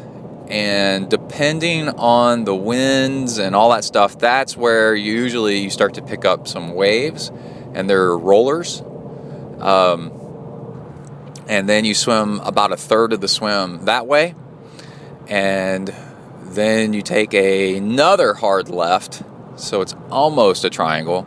You take another hard left to finish out the swim towards shore, and the swim finish is pretty much to the right hand side of a big paddle wheeler. So that's it's docked right there. So you look, where's the big paddle wheeler, and you're going to swim and land kind of to the right of that. At least that's from my memory. Go check it out the day before the swim finish, and then when you do the whole thing when you're racking your bike and everything, pick out. There's palm trees, and there's stuff you can kind of landmark off of. So my bike is, I come in from the swim and I run down to the third aisle, and then my bike is next to the second palm tree down, on my aisle or something like that. Okay, so then you hop on your bike, and there's porta cans and stuff like that if you need to. There's wetsuit strippers on the way out of the water. It's a very short jog to your bike, which is nice. And then I do those races where you get out of the water and then you have to run freaking forever. I'm like, what part of the race was this? To get to your bike. And then anyway, so you hop on your bike and you start pedaling, and you leave the transition area, and there are some twists and turns on a boulevard, but I'd say it's pretty freaking safe. And then you're pedaling along, and then suddenly, really soon, there's a hard right turn on a kind of nondescript street. So you need to know about that. I would look at the course and memorize the street name and the turn. And then you go along, and then there's another turn, and then and these streets at this moment are narrowish asphalt, kind of junky, not really nice streets with just kind of no curb, just grass on the sides and narrow. They're plenty fine for cycling on, but it's nothing. You just went from a nice boulevard to that. So watch out for potholes or anything like that. And then you head south for just a ways, maybe a mile or something, half a mile. And there might be the occasional speed bump while you're getting up to speed.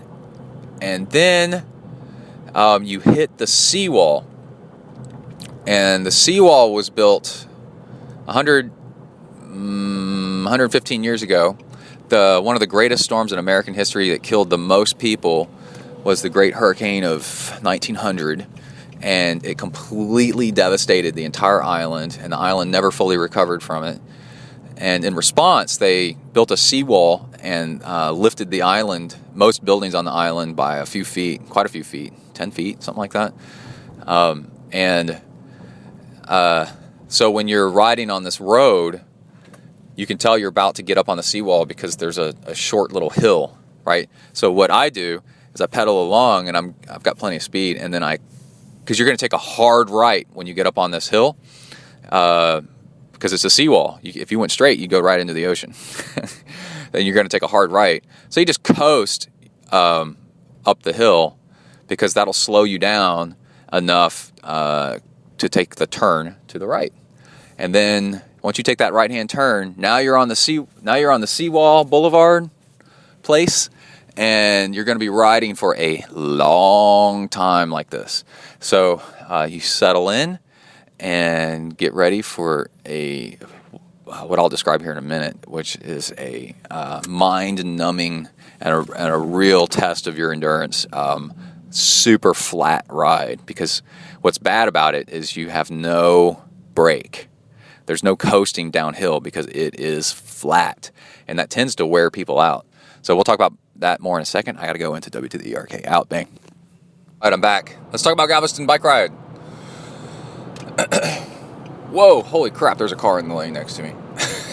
Almost changed lanes into him. So you're setting off on this bike ride. Galveston's right on the coast, so you typically have wind, and because there's nothing stopping it.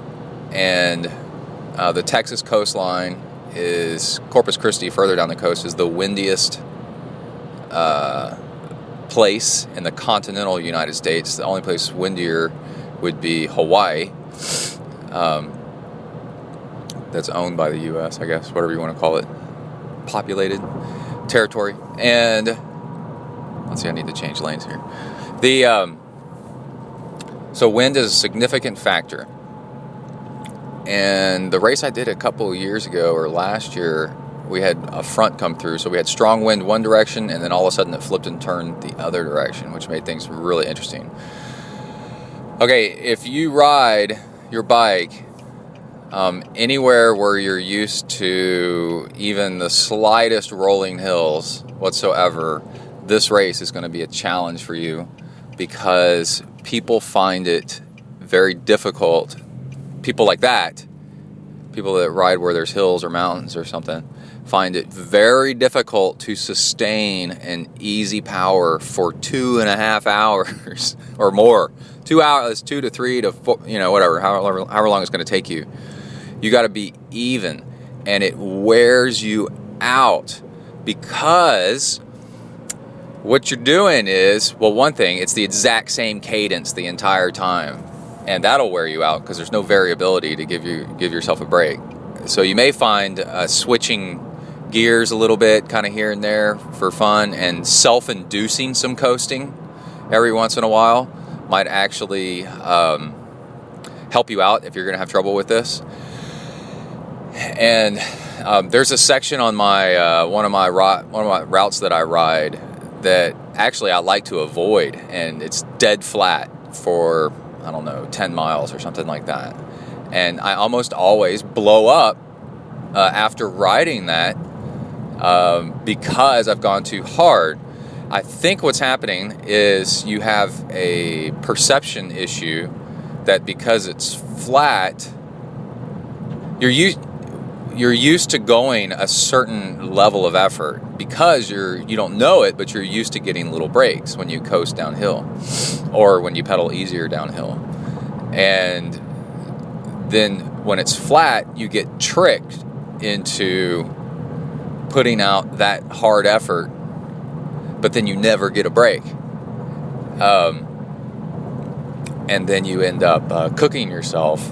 And I'm telling you, flat is deceptive.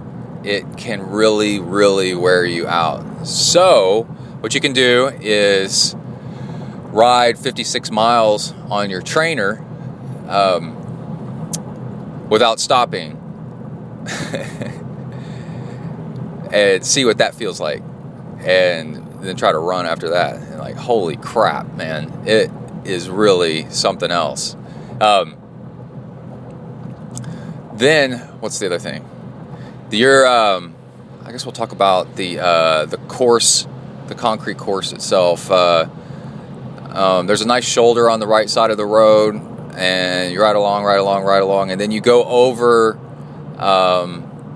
It's plenty safe, and it's nice. You can see the beach a lot of times on the left-hand side, and then it's kind of coastal scrub, which is, it's not pretty, but it's not ugly, and it's kind of cool, you know? And then, because there's nothing stopping the wind, there's no real trees or anything like that, you end up really pushing into the wind. Oh, that's the other thing I want to talk about. Power meter or heart rate, something. You need something, because you're going to have a long, sustained ride into the wind, and that's another thing that messes people up. Is they turn into a headwind, and you ride into a headwind. Well, it's like riding uphill. And what do you do when you ride uphill? If you have a power meter, you'll notice that you push more power when you ride uphill, and because wind slows you down, you have another perception issue. It's an illusion that you need to go harder and go faster, and it will cook you over time. My best story about that is I was doing the 70.3 in New Orleans a few years back, and we were riding into a headwind at one point for a long ways, and I have power on my bike, so I'm looking at my watts, and I'm like, well, you shouldn't go any faster than this. This is plenty, you know. And people were passing me, you know, because it was a strong wind. So they were passing me because I was going slow because of the wind. But I knew my power. I knew what I was doing, and that was early on in the bike race. And I remember, because I memorized a map-ish kind of for the race, I'm like, man, this section is going to be into the wind for a long time. There's no way that this is going to end well for these people. And then later on in the bike ride, those same people that blew by me had blown up, and I just, you know, pedaled right on past them. Because they were going too hard, because they were they're riding into a headwind. So Galveston is pretty much a straight out and back, and depending on the wind that day, one way of it is going to be a headwind for, you know, 28 miles of headwind. That's a long ways. So you need to be really, really careful of that, and otherwise that'll cook you. Okay, then a few miles before the turnaround, there's a bridge that goes over San Luis Pass? Anyway, that bridge is the only tall thing, and it's not even that tall, but it's like maybe a couple stories or something like that. But it's going to get you up into the wind current even more. So if you have deep dish wheels or something like that, then you need to be a little bit cautious going up over that bridge. And the bridge pavement in sections is kind of sketchy and got some exposed stuff and some bumps and potholes, and I think maybe a speed bump or two at the beginning and the end, because there's like a little toll for cars and stuff. So you need to be, oh shoot, woohoo, go Nissan. I love the engine in this thing. You need to be a little careful about that kind of stuff. And then the turnaround is just a straight up turnaround. There's not much to it. Go to Trainer View and look in, go to realtimeathlete.com and draw or use a course from Galveston 70.3 on that thing, and you can see where the turnaround is and use that. Learn the landmarks. So yeah, use Google Street View. It's freaking cool. So you know about where the turnaround is, because you can see forever on the horizon in this race. So you'll be able to, dole out your energy based on what's coming. And then same thing on the turnaround. You go back up over that bridge, and then you got to ride forever and ever and ever and ever. And then the part about the race that I don't like is you're back up on the the seawall, and now you got to turn left to go to the transition area. So it's about a mile ride after a left-hand turn back to the parking lot of this hotel complex and all that stuff to do T2. And that, at first the pavement's okay, but then when it's almost over, the pavement goes to shit. It is unbelievable how bad it is. And what's going on is it's an old airport runway that's probably not even used anymore. And so you're talking about big slabs of concrete. But over time, the slabs, because, this could be 80 years old, whatever. The slabs are uneven now because the ground's shifted underneath. And I'm trying to park. And you've got extremely uneven pieces of pavement sticking up. It's rideable, but man, on skinny road bike tires, there's sections of it where I was riding and I got hit so hard with pavement that it knocked my bike computer and my front water bottle off my handlebars. And that has never happened before in any race or any bike riding that I've ever done. And that's bad. So the last mile or so into the transition area, hold on to your crap because it is going to get ugly, ugly, ugly. Stuff falling off of people's bikes. I mean, it is a mess. And I wish there's something they could do about it.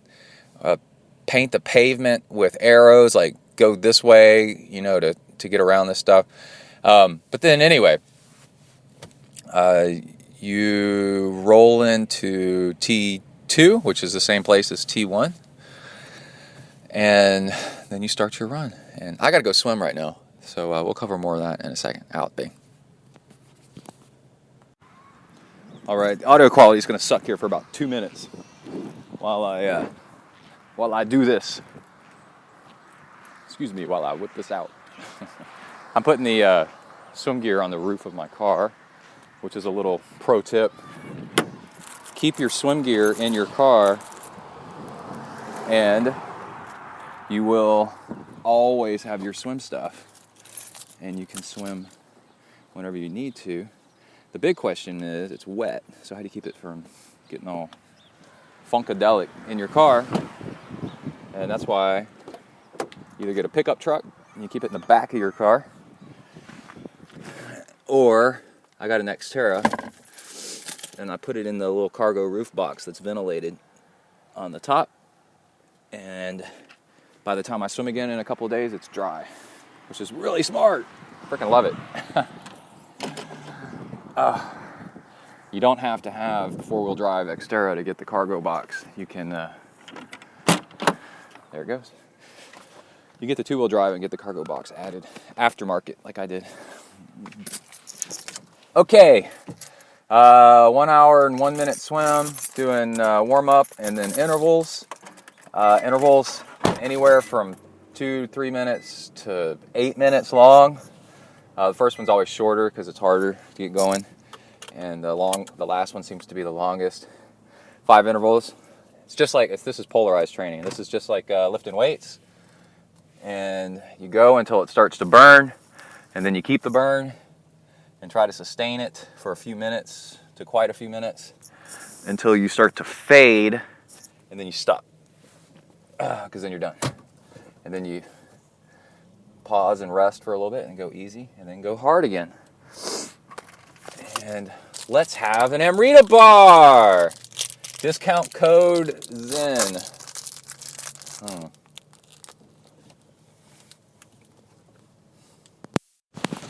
Okay, excuse me while I eat this. Wait. Hold on. Stop. All right, I'm back. Let's talk about the run.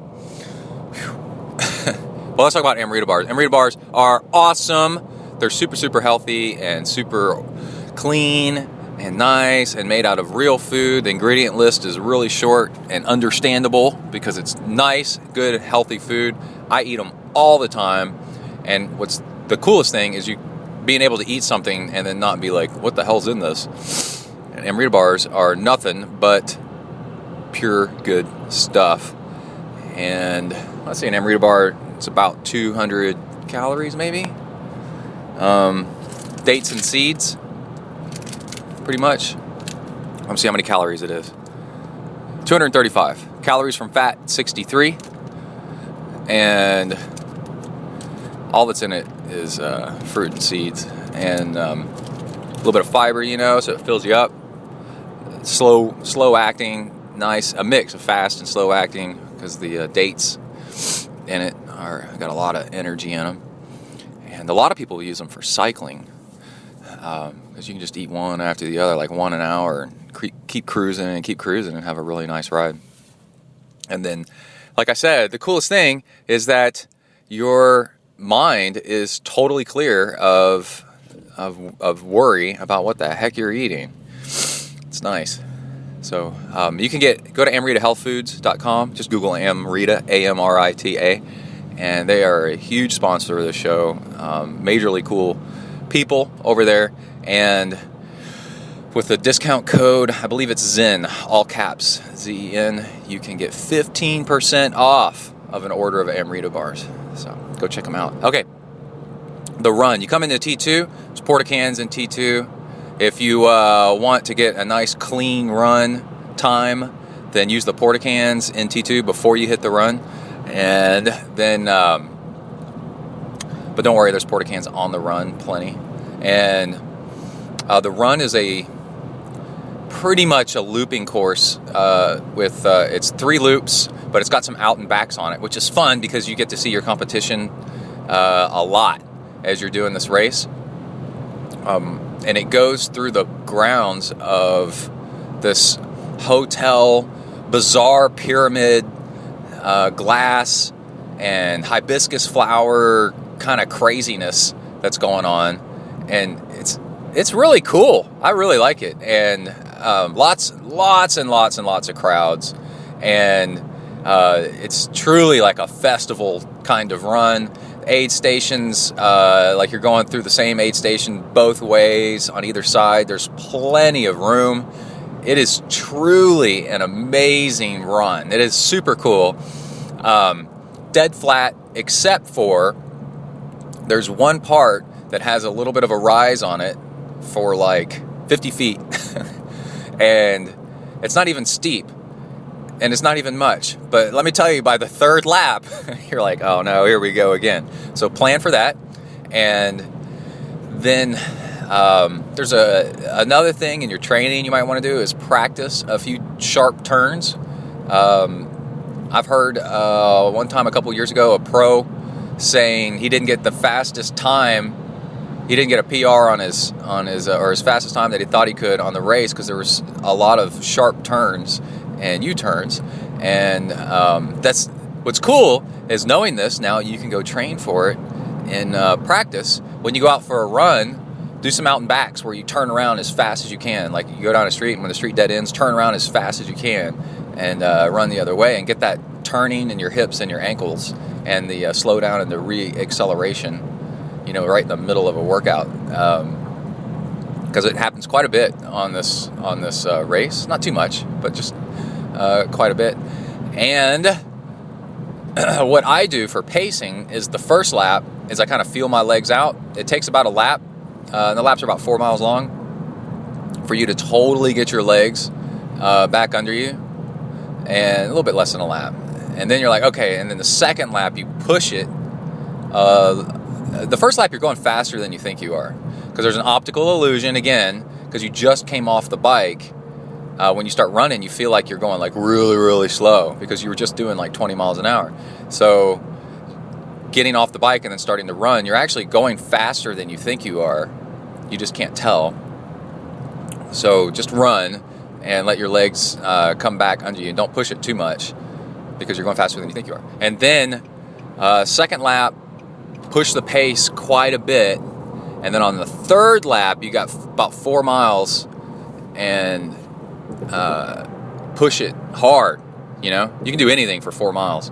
So, like progressively try to negative split it, and try to negative split it using the loops to indicate where you are on the course. You don't have to think about it too much. It's pretty cool. And the thing is on the laps, they're like turn right or turn left if you got another lap to go, and then finally the last lap they're like go straight to the finish line, and then you finish at the finish line, you go through. It's kind of crowded at the wrap up area at the finish line, but that's okay. And then the last thing is when you get your bike out when you're all done. I got a thing to say about the airport.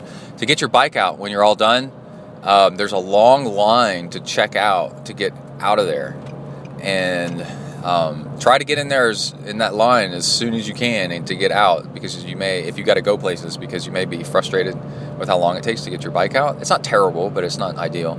And then also I wanted to say, flying in and out of Houston, you've probably already made your flights, but there's 2 major airports in Houston, and Houston is a lot like LA, and these airports are on opposite sides of town from each other, and they're way on the outskirts. So you will have differing results based on where you fly into. Galveston is, it's like an hour and a half south of Houston, and Hobby Airport is on the southeast side of Houston along the way to Galveston. Now, of the 2 airports in Houston, Hobby is the one on the south side. That's the one you want to fly into if you can, and it's not much of an airport, but it's Houston, being as huge as it is. At one point, it may still be as 4th largest city in the United States. I mean, it is freaking massive. It's a lot like Los Angeles, almost. And you flying into Intercontinental Bush Airport, whatever they want to call it, IAH, on the north side of Houston, and it's way on the outskirts of the north side of Houston. You've just set yourself up for a monstrous drive through heavy traffic through Houston. And Houston isn't like LA where there's a traffic jam 24/7, but it is bad, and you don't want to do that if you can possibly avoid it. When I talk to people from out of town, and they're like, "Oh, I just picked Hobby," and they're going to fly to College Station. College Station's on the northwest side of Houston, way on the northwest side. And I said, "No, you should pick Intercontinental for your flight." And they're like, "No, I'm going to do Hobby. It's cheaper." And it's like, $30 cheaper or something like that. I'm like, would you pay $30 to get out of a traffic jam for 3 hours of your life? It is not some kind of inconsequential, just kind of like, no, it's no big deal. I'm gonna save a little bit of money. It is terrible to fly into the wrong airport in Houston. So definitely look at a map and look at the scale of things, because Houston is huge. And there's some freeway interchanges that go through the middle of town, and then there's an inner loop, which would be 610, Highway 610, that has no tolls, and it's got a lot of traffic and crowded. And then there's an outer loop around Houston that's a tollway. It's probably called Beltway 8 or something like that, and that is it's got tolls on it, less traffic, but a much monstrous bigger loop around the way outside of Houston. And then there's also a toll road from Intercontinental about to downtown maybe, or something like that, but I don't know, it parallels I-45.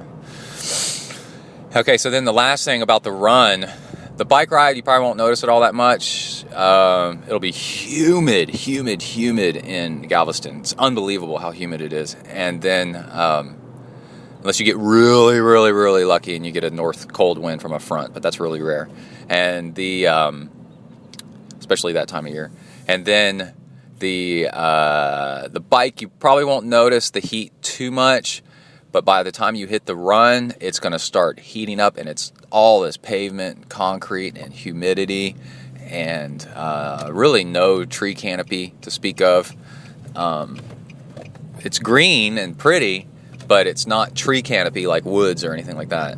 and it is going to get hot, really, really, really, really hot. And over the years, as I've gotten faster, and I've finished the race sooner and sooner and sooner, Emily and I now will be walking to the car as I'm wrapping up my run, or as I'm getting my bike or waiting for a bike, you know, I don't know. We're just walking around and trying to stay in the shade, and it's like, oh my God, these poor people running in this, it's absolutely brutal. And so it's worth it's worth training more to get faster, so you're not stuck out in the heat of these races like this. It's weird. It's kind of like, you know, the faster you get, the more miles you can get in a shorter amount of time. So it's like being faster helps you get faster, right? Being faster makes you faster. So get faster, because your life will be a whole lot better, because you won't need to train as much. You won't need to spend as much time out there to get the hours in. And this race is definitely one where the faster you finish the bike, the cooler you are going to be on the run. And then there's some strategies with hot races where people purposely go hammer the bike so they can get done sooner, so that they can get on the run. And then the run is just a trying to stay cool party, pouring ice over themselves, but the sooner they started the run, the less the heat really influences them. So it's something to think about. I wouldn't really hammer the bike like that, but I would in training, so that you're faster on the bike on race day. All right. That's it for the Galveston review, and I hope you all enjoy. I got to go into the grocery store and grab some stuff. Be right back. Out, bang. I'm about to head out on a bike ride. I'm sitting here in the street, and a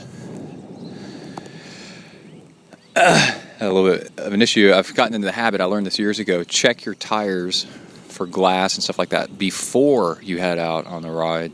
And maybe if you're stopping at a gas station or something like that, check them again too.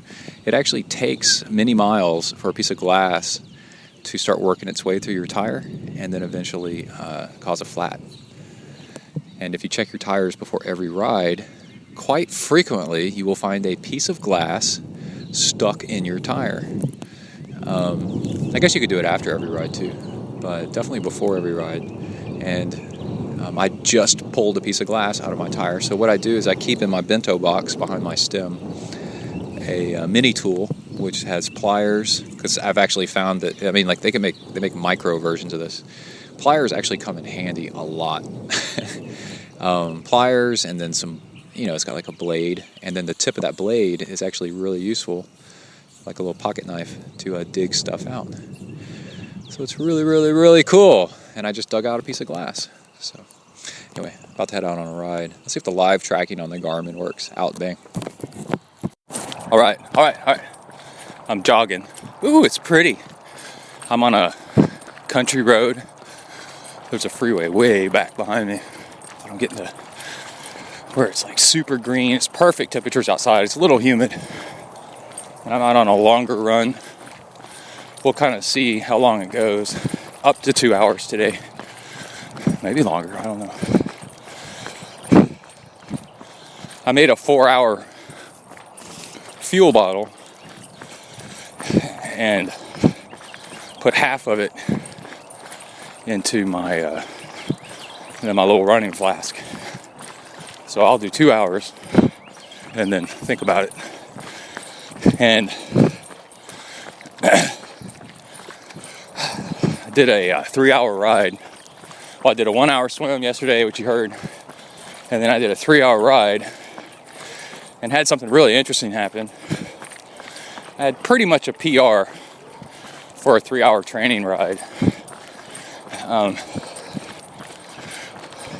240 watts normalized power. It ended up being 21.5 miles per hour.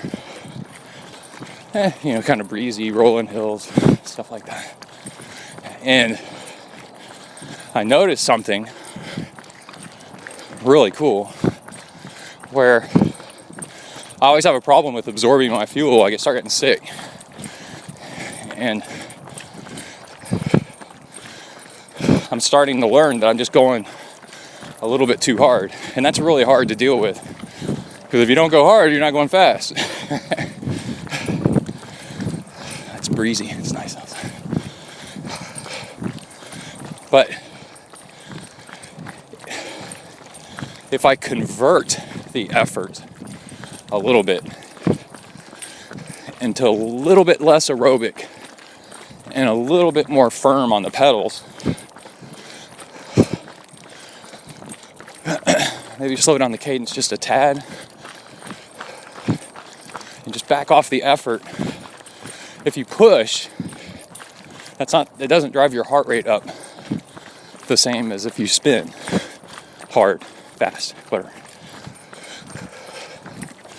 And then what it would do, it would actually relax my digestive system. Instead of being intense, I would just kind of push, real relaxed. Instead of spin. And that slight little change, well, what was happening up until then, I started feeling just the tiniest bit sick. And I was like, what do I do? So I tried what I was just telling you. And started feeling better. Power started coming back on.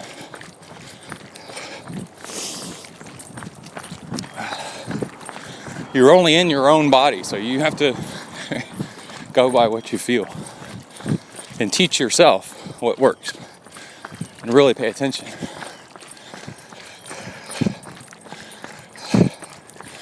Which gets me into a nice Zen teaching, which is the finger pointing at the moon is not the moon. Oh no, here comes the Dalmatian of Doom.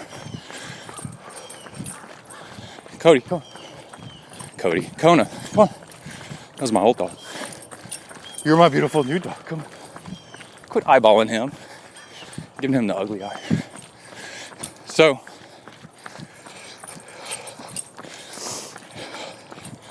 the moon is speed, strength, health, and fitness, right? And let's say being good at triathlon, if that's what you want.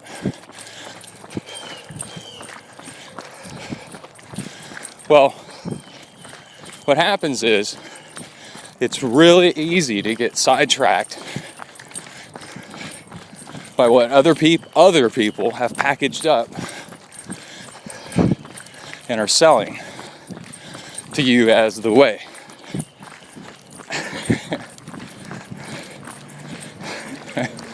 The Buddha pretty much said, there is no easy way. It's all failure. But that's okay. That's good. That's life. Once you realize that, then you can attack your failures and work on them. They're your failures for you to work on. There's a horsey. You see the horsey?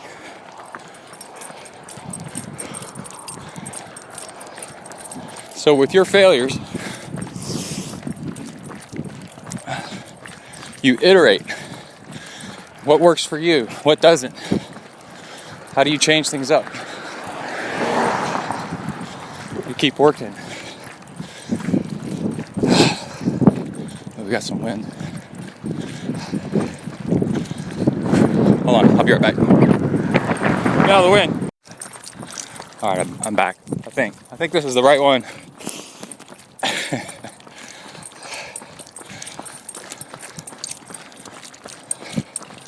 So, for everybody that's successful, there's a slight variation on their style of how they did it. And it's a big mistake to try to follow somebody else's style exactly. You'll only get kind of okay results. You know, because everybody's different. Just think about the different things that motivate people, or the different things that make people productive. Some people need for it to be dead quiet. Some people need some background noise.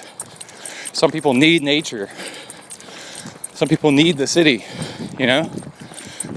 Some people need to be social. Some people like to be alone.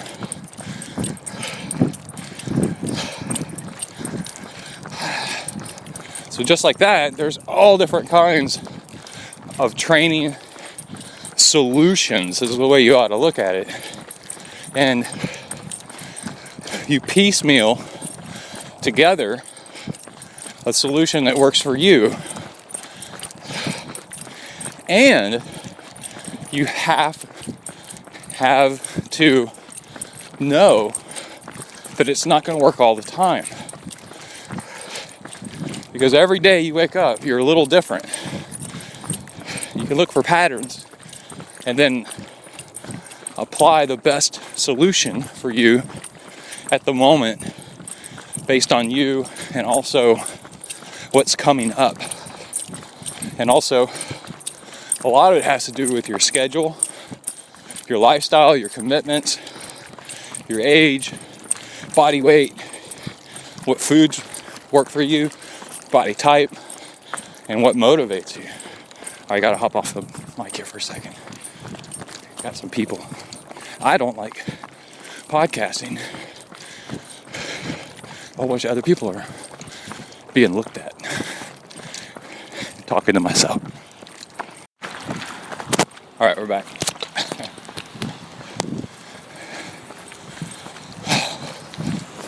So instead of following somebody else's plan, which worked for them, right? I mean, why is there Maffetone running and Jack Daniels running? God knows who else, you know?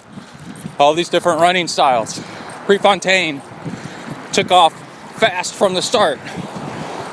I would say that's dumb. Draft off of people until in the end, until the finish line, you know, which works really well for a lot of people.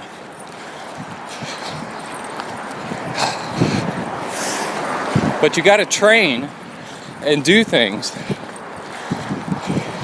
as if you're writing your own book on how to do stuff, right? You need to solve it and you need to write it.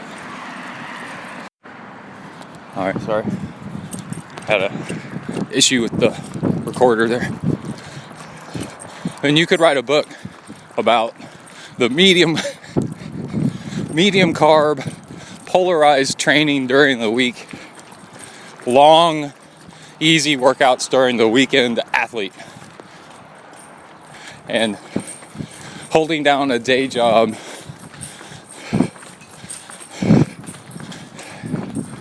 and saying no to most other things. Success theory, right? What you aim for is results.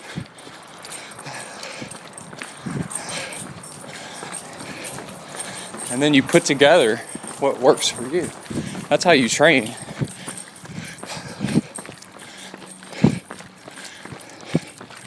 But train until I get tired. Like, I was hearing Lucho talk about, go out for a long run. When you're done, you're done. It works. You know, some people need exact numbers.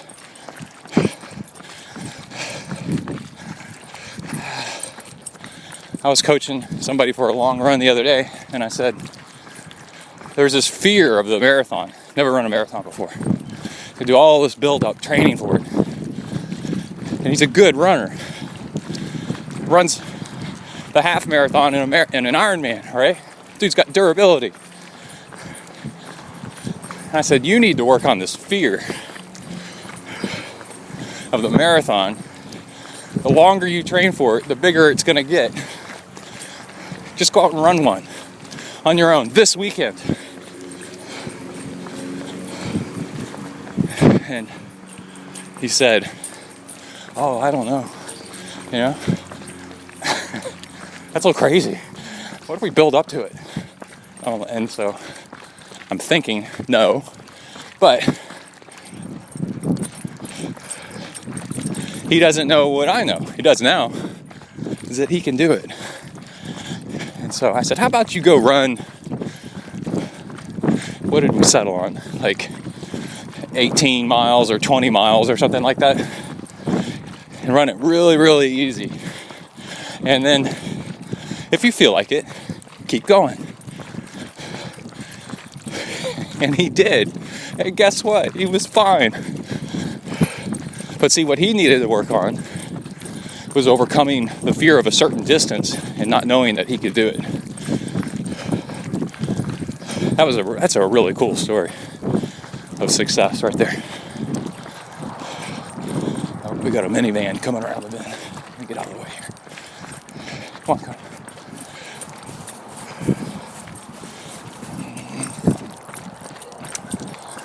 I have a coaching method for myself. Oh, here's a garage sale. What do we got? Got area rugs. Our new house is going to have those polished concrete floors. We'll see if I want to kill myself after a while with those. Anyway.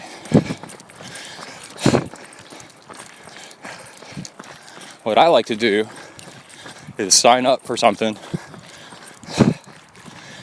and then train my weakness for that thing, right? So when I do ultra marathons and they're hilly, I go out and train the hills. Hill training for me works great. If what you do is you figure out your weakness, this is what works for me. Figure out your weakness, get good at it, and then after that, just keep it in maintenance mode. So I'm out doing a long run right now because my weakness is fueling on long workouts. So you train for long workouts, train for success, and see what works so that you feel good when they're over, like you could keep going. Once you got that figured out, then you're good to go.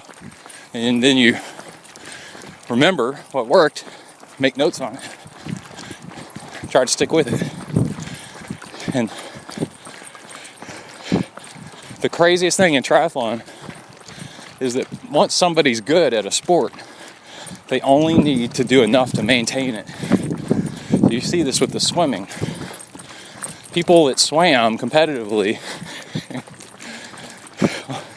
I swam competitively, and therefore I only need to swim 3 times a week for about an hour each time. That's it. And what I actually have to focus on is weight management and running and long distance fueling, because my swimming was short stuff. Caffeine solved a whole lot of the problems in swimming.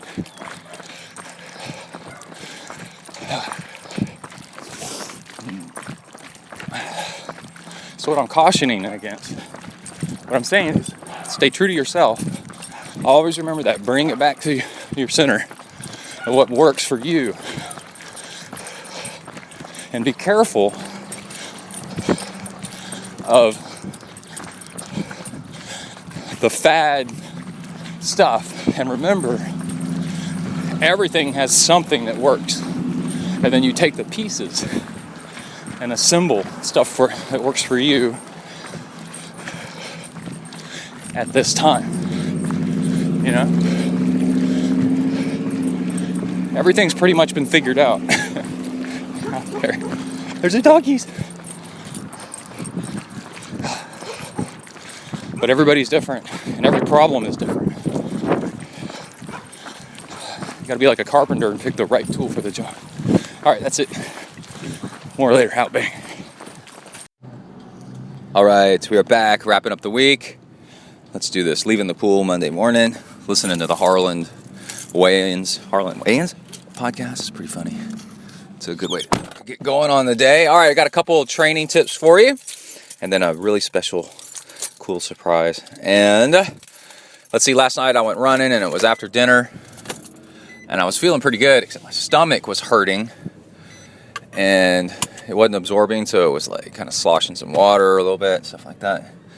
And so I did the trick that actually you teach kids to do if they have a belly ache, is get on your knees, put your face to the pavement, stick your ass up in the air, and sit there for a second. And if you have a gas problem, it's going to come out your rear end.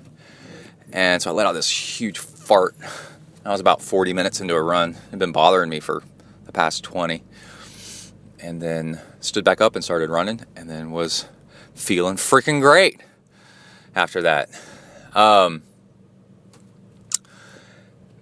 that's all I have to say about that.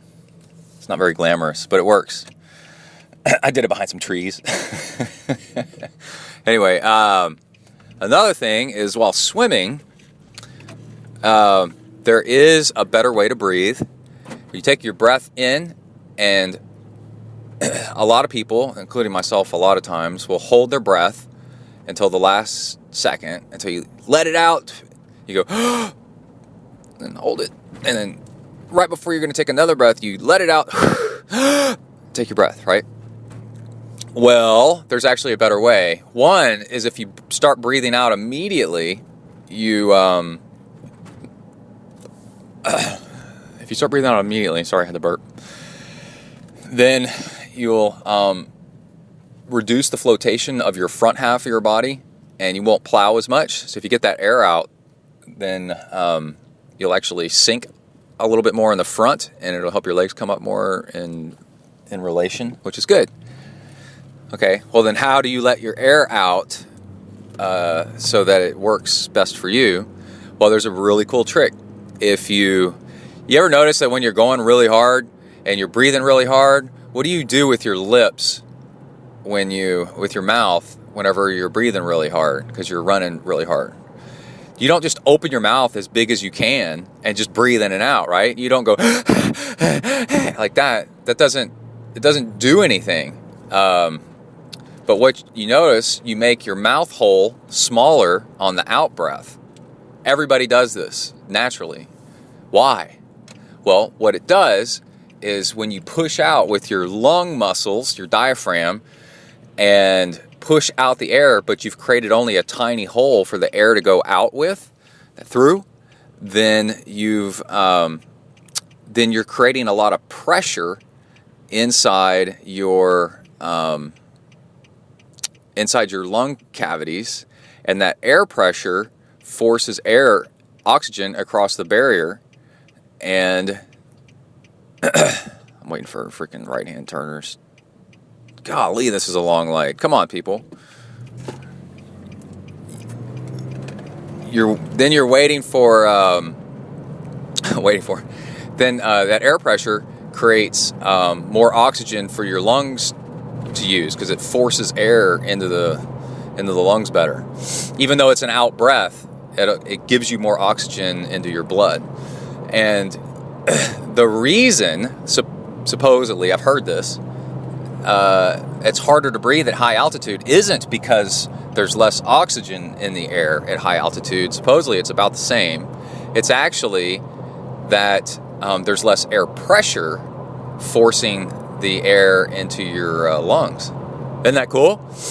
So you can simulate and ram air by pursing your lips, and you do this anytime you're breathing hard, and when you breathe out.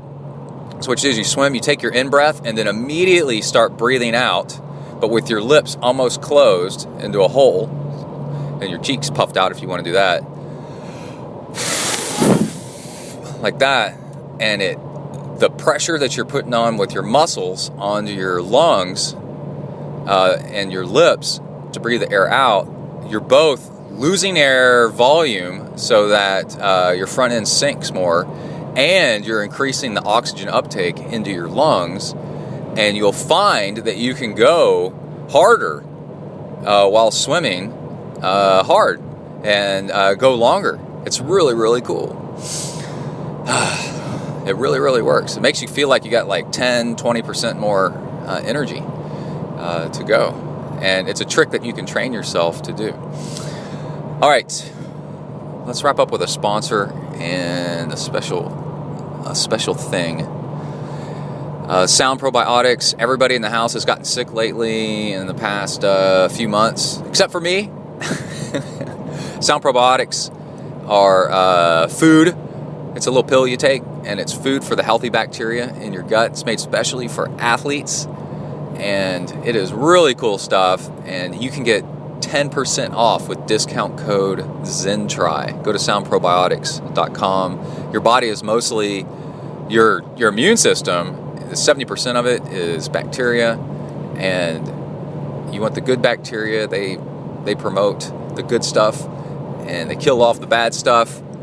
And it's actually just amazing how much better you can feel. And the worst thing you can do for triathlon training, of any kind of training, is get sick. And these keep you from getting sick so that you can train and train and train and train and keep getting faster and faster and faster. So Kai just got over strep. And I'm sitting there popping my probiotic pills. Sounds Probiotics. It's good stuff. All right. I got a special music treat for you. One of the coolest things about running a podcast is I get to play DJ. I could do it. I used to do it a lot more often. I used to play music in almost every episode. And I haven't done that in a while. But I was on Reddit, Reddit, which is a huge time waste. Except you can hit the random button at the top and come up with these crazy subreddits. And they're just categories of stuff. And I don't even want to get into some of the stuff I've seen on there. Be careful when you check the thing that you're an adult. People are into some weird shit. Anyway. Oh, that's all. I thought I'd seen it all, and then I saw a subreddit yesterday that I thought I couldn't tell if it was funny or serious or what. I mean, it was nuts. But anyway, there's a subreddit called Stoner Rock. And if you're of a certain age, you might know Queens of the Stone Age, which is a really cool band. So it's this like rhythmic, repetitive, droning, heavy, just awesome rock that you would imagine somebody that's stoned out like would listen to. Stoned out, I don't know if that's a thing, but the thing is it's really good for working out long distance. And there was a link to a band called Decasia, and it goes to their page. I'm putting the links up on zentriathlon.com. You can go there and you can go find some of this yourself from Decasia. And Decasia is when you take when photos age and then they kind of melt almost and they fade like video. It's kind of weird, and so Decasia is what's left over time, and it makes like creepy, cool looking artwork. It's really neat. And so that's the name of the band, Decasia, Decasia, and they have this really cool song called Halo, which has nice Indian undertones, a little bit Australian, just really kind of takes you to another place, and it just keeps going and going and going. And I was listening to some of it while I was on my bike on a 3-hour ride. My legs hurt, and there's just this wall of sound of just go, go, go, go, go, go, like that. It's really, really cool. So I'm introducing you all to Stoner Rock with a band called Decasia and their song called Halo. Go to zentriathlon.com and check out their links and give them some support. Oh, I had an email exchange with some members of the band, which was really cool, and asked them if I could play the song on the show. They said absolutely, and to give a shout out to everybody. And they went to my website and dug it, and they said they're from Paris. So check them out. All right, here's Decasia with Halo. Everybody stay safe out there. Work the uphills, cruise the downhills, and keep the rubber side down. Out.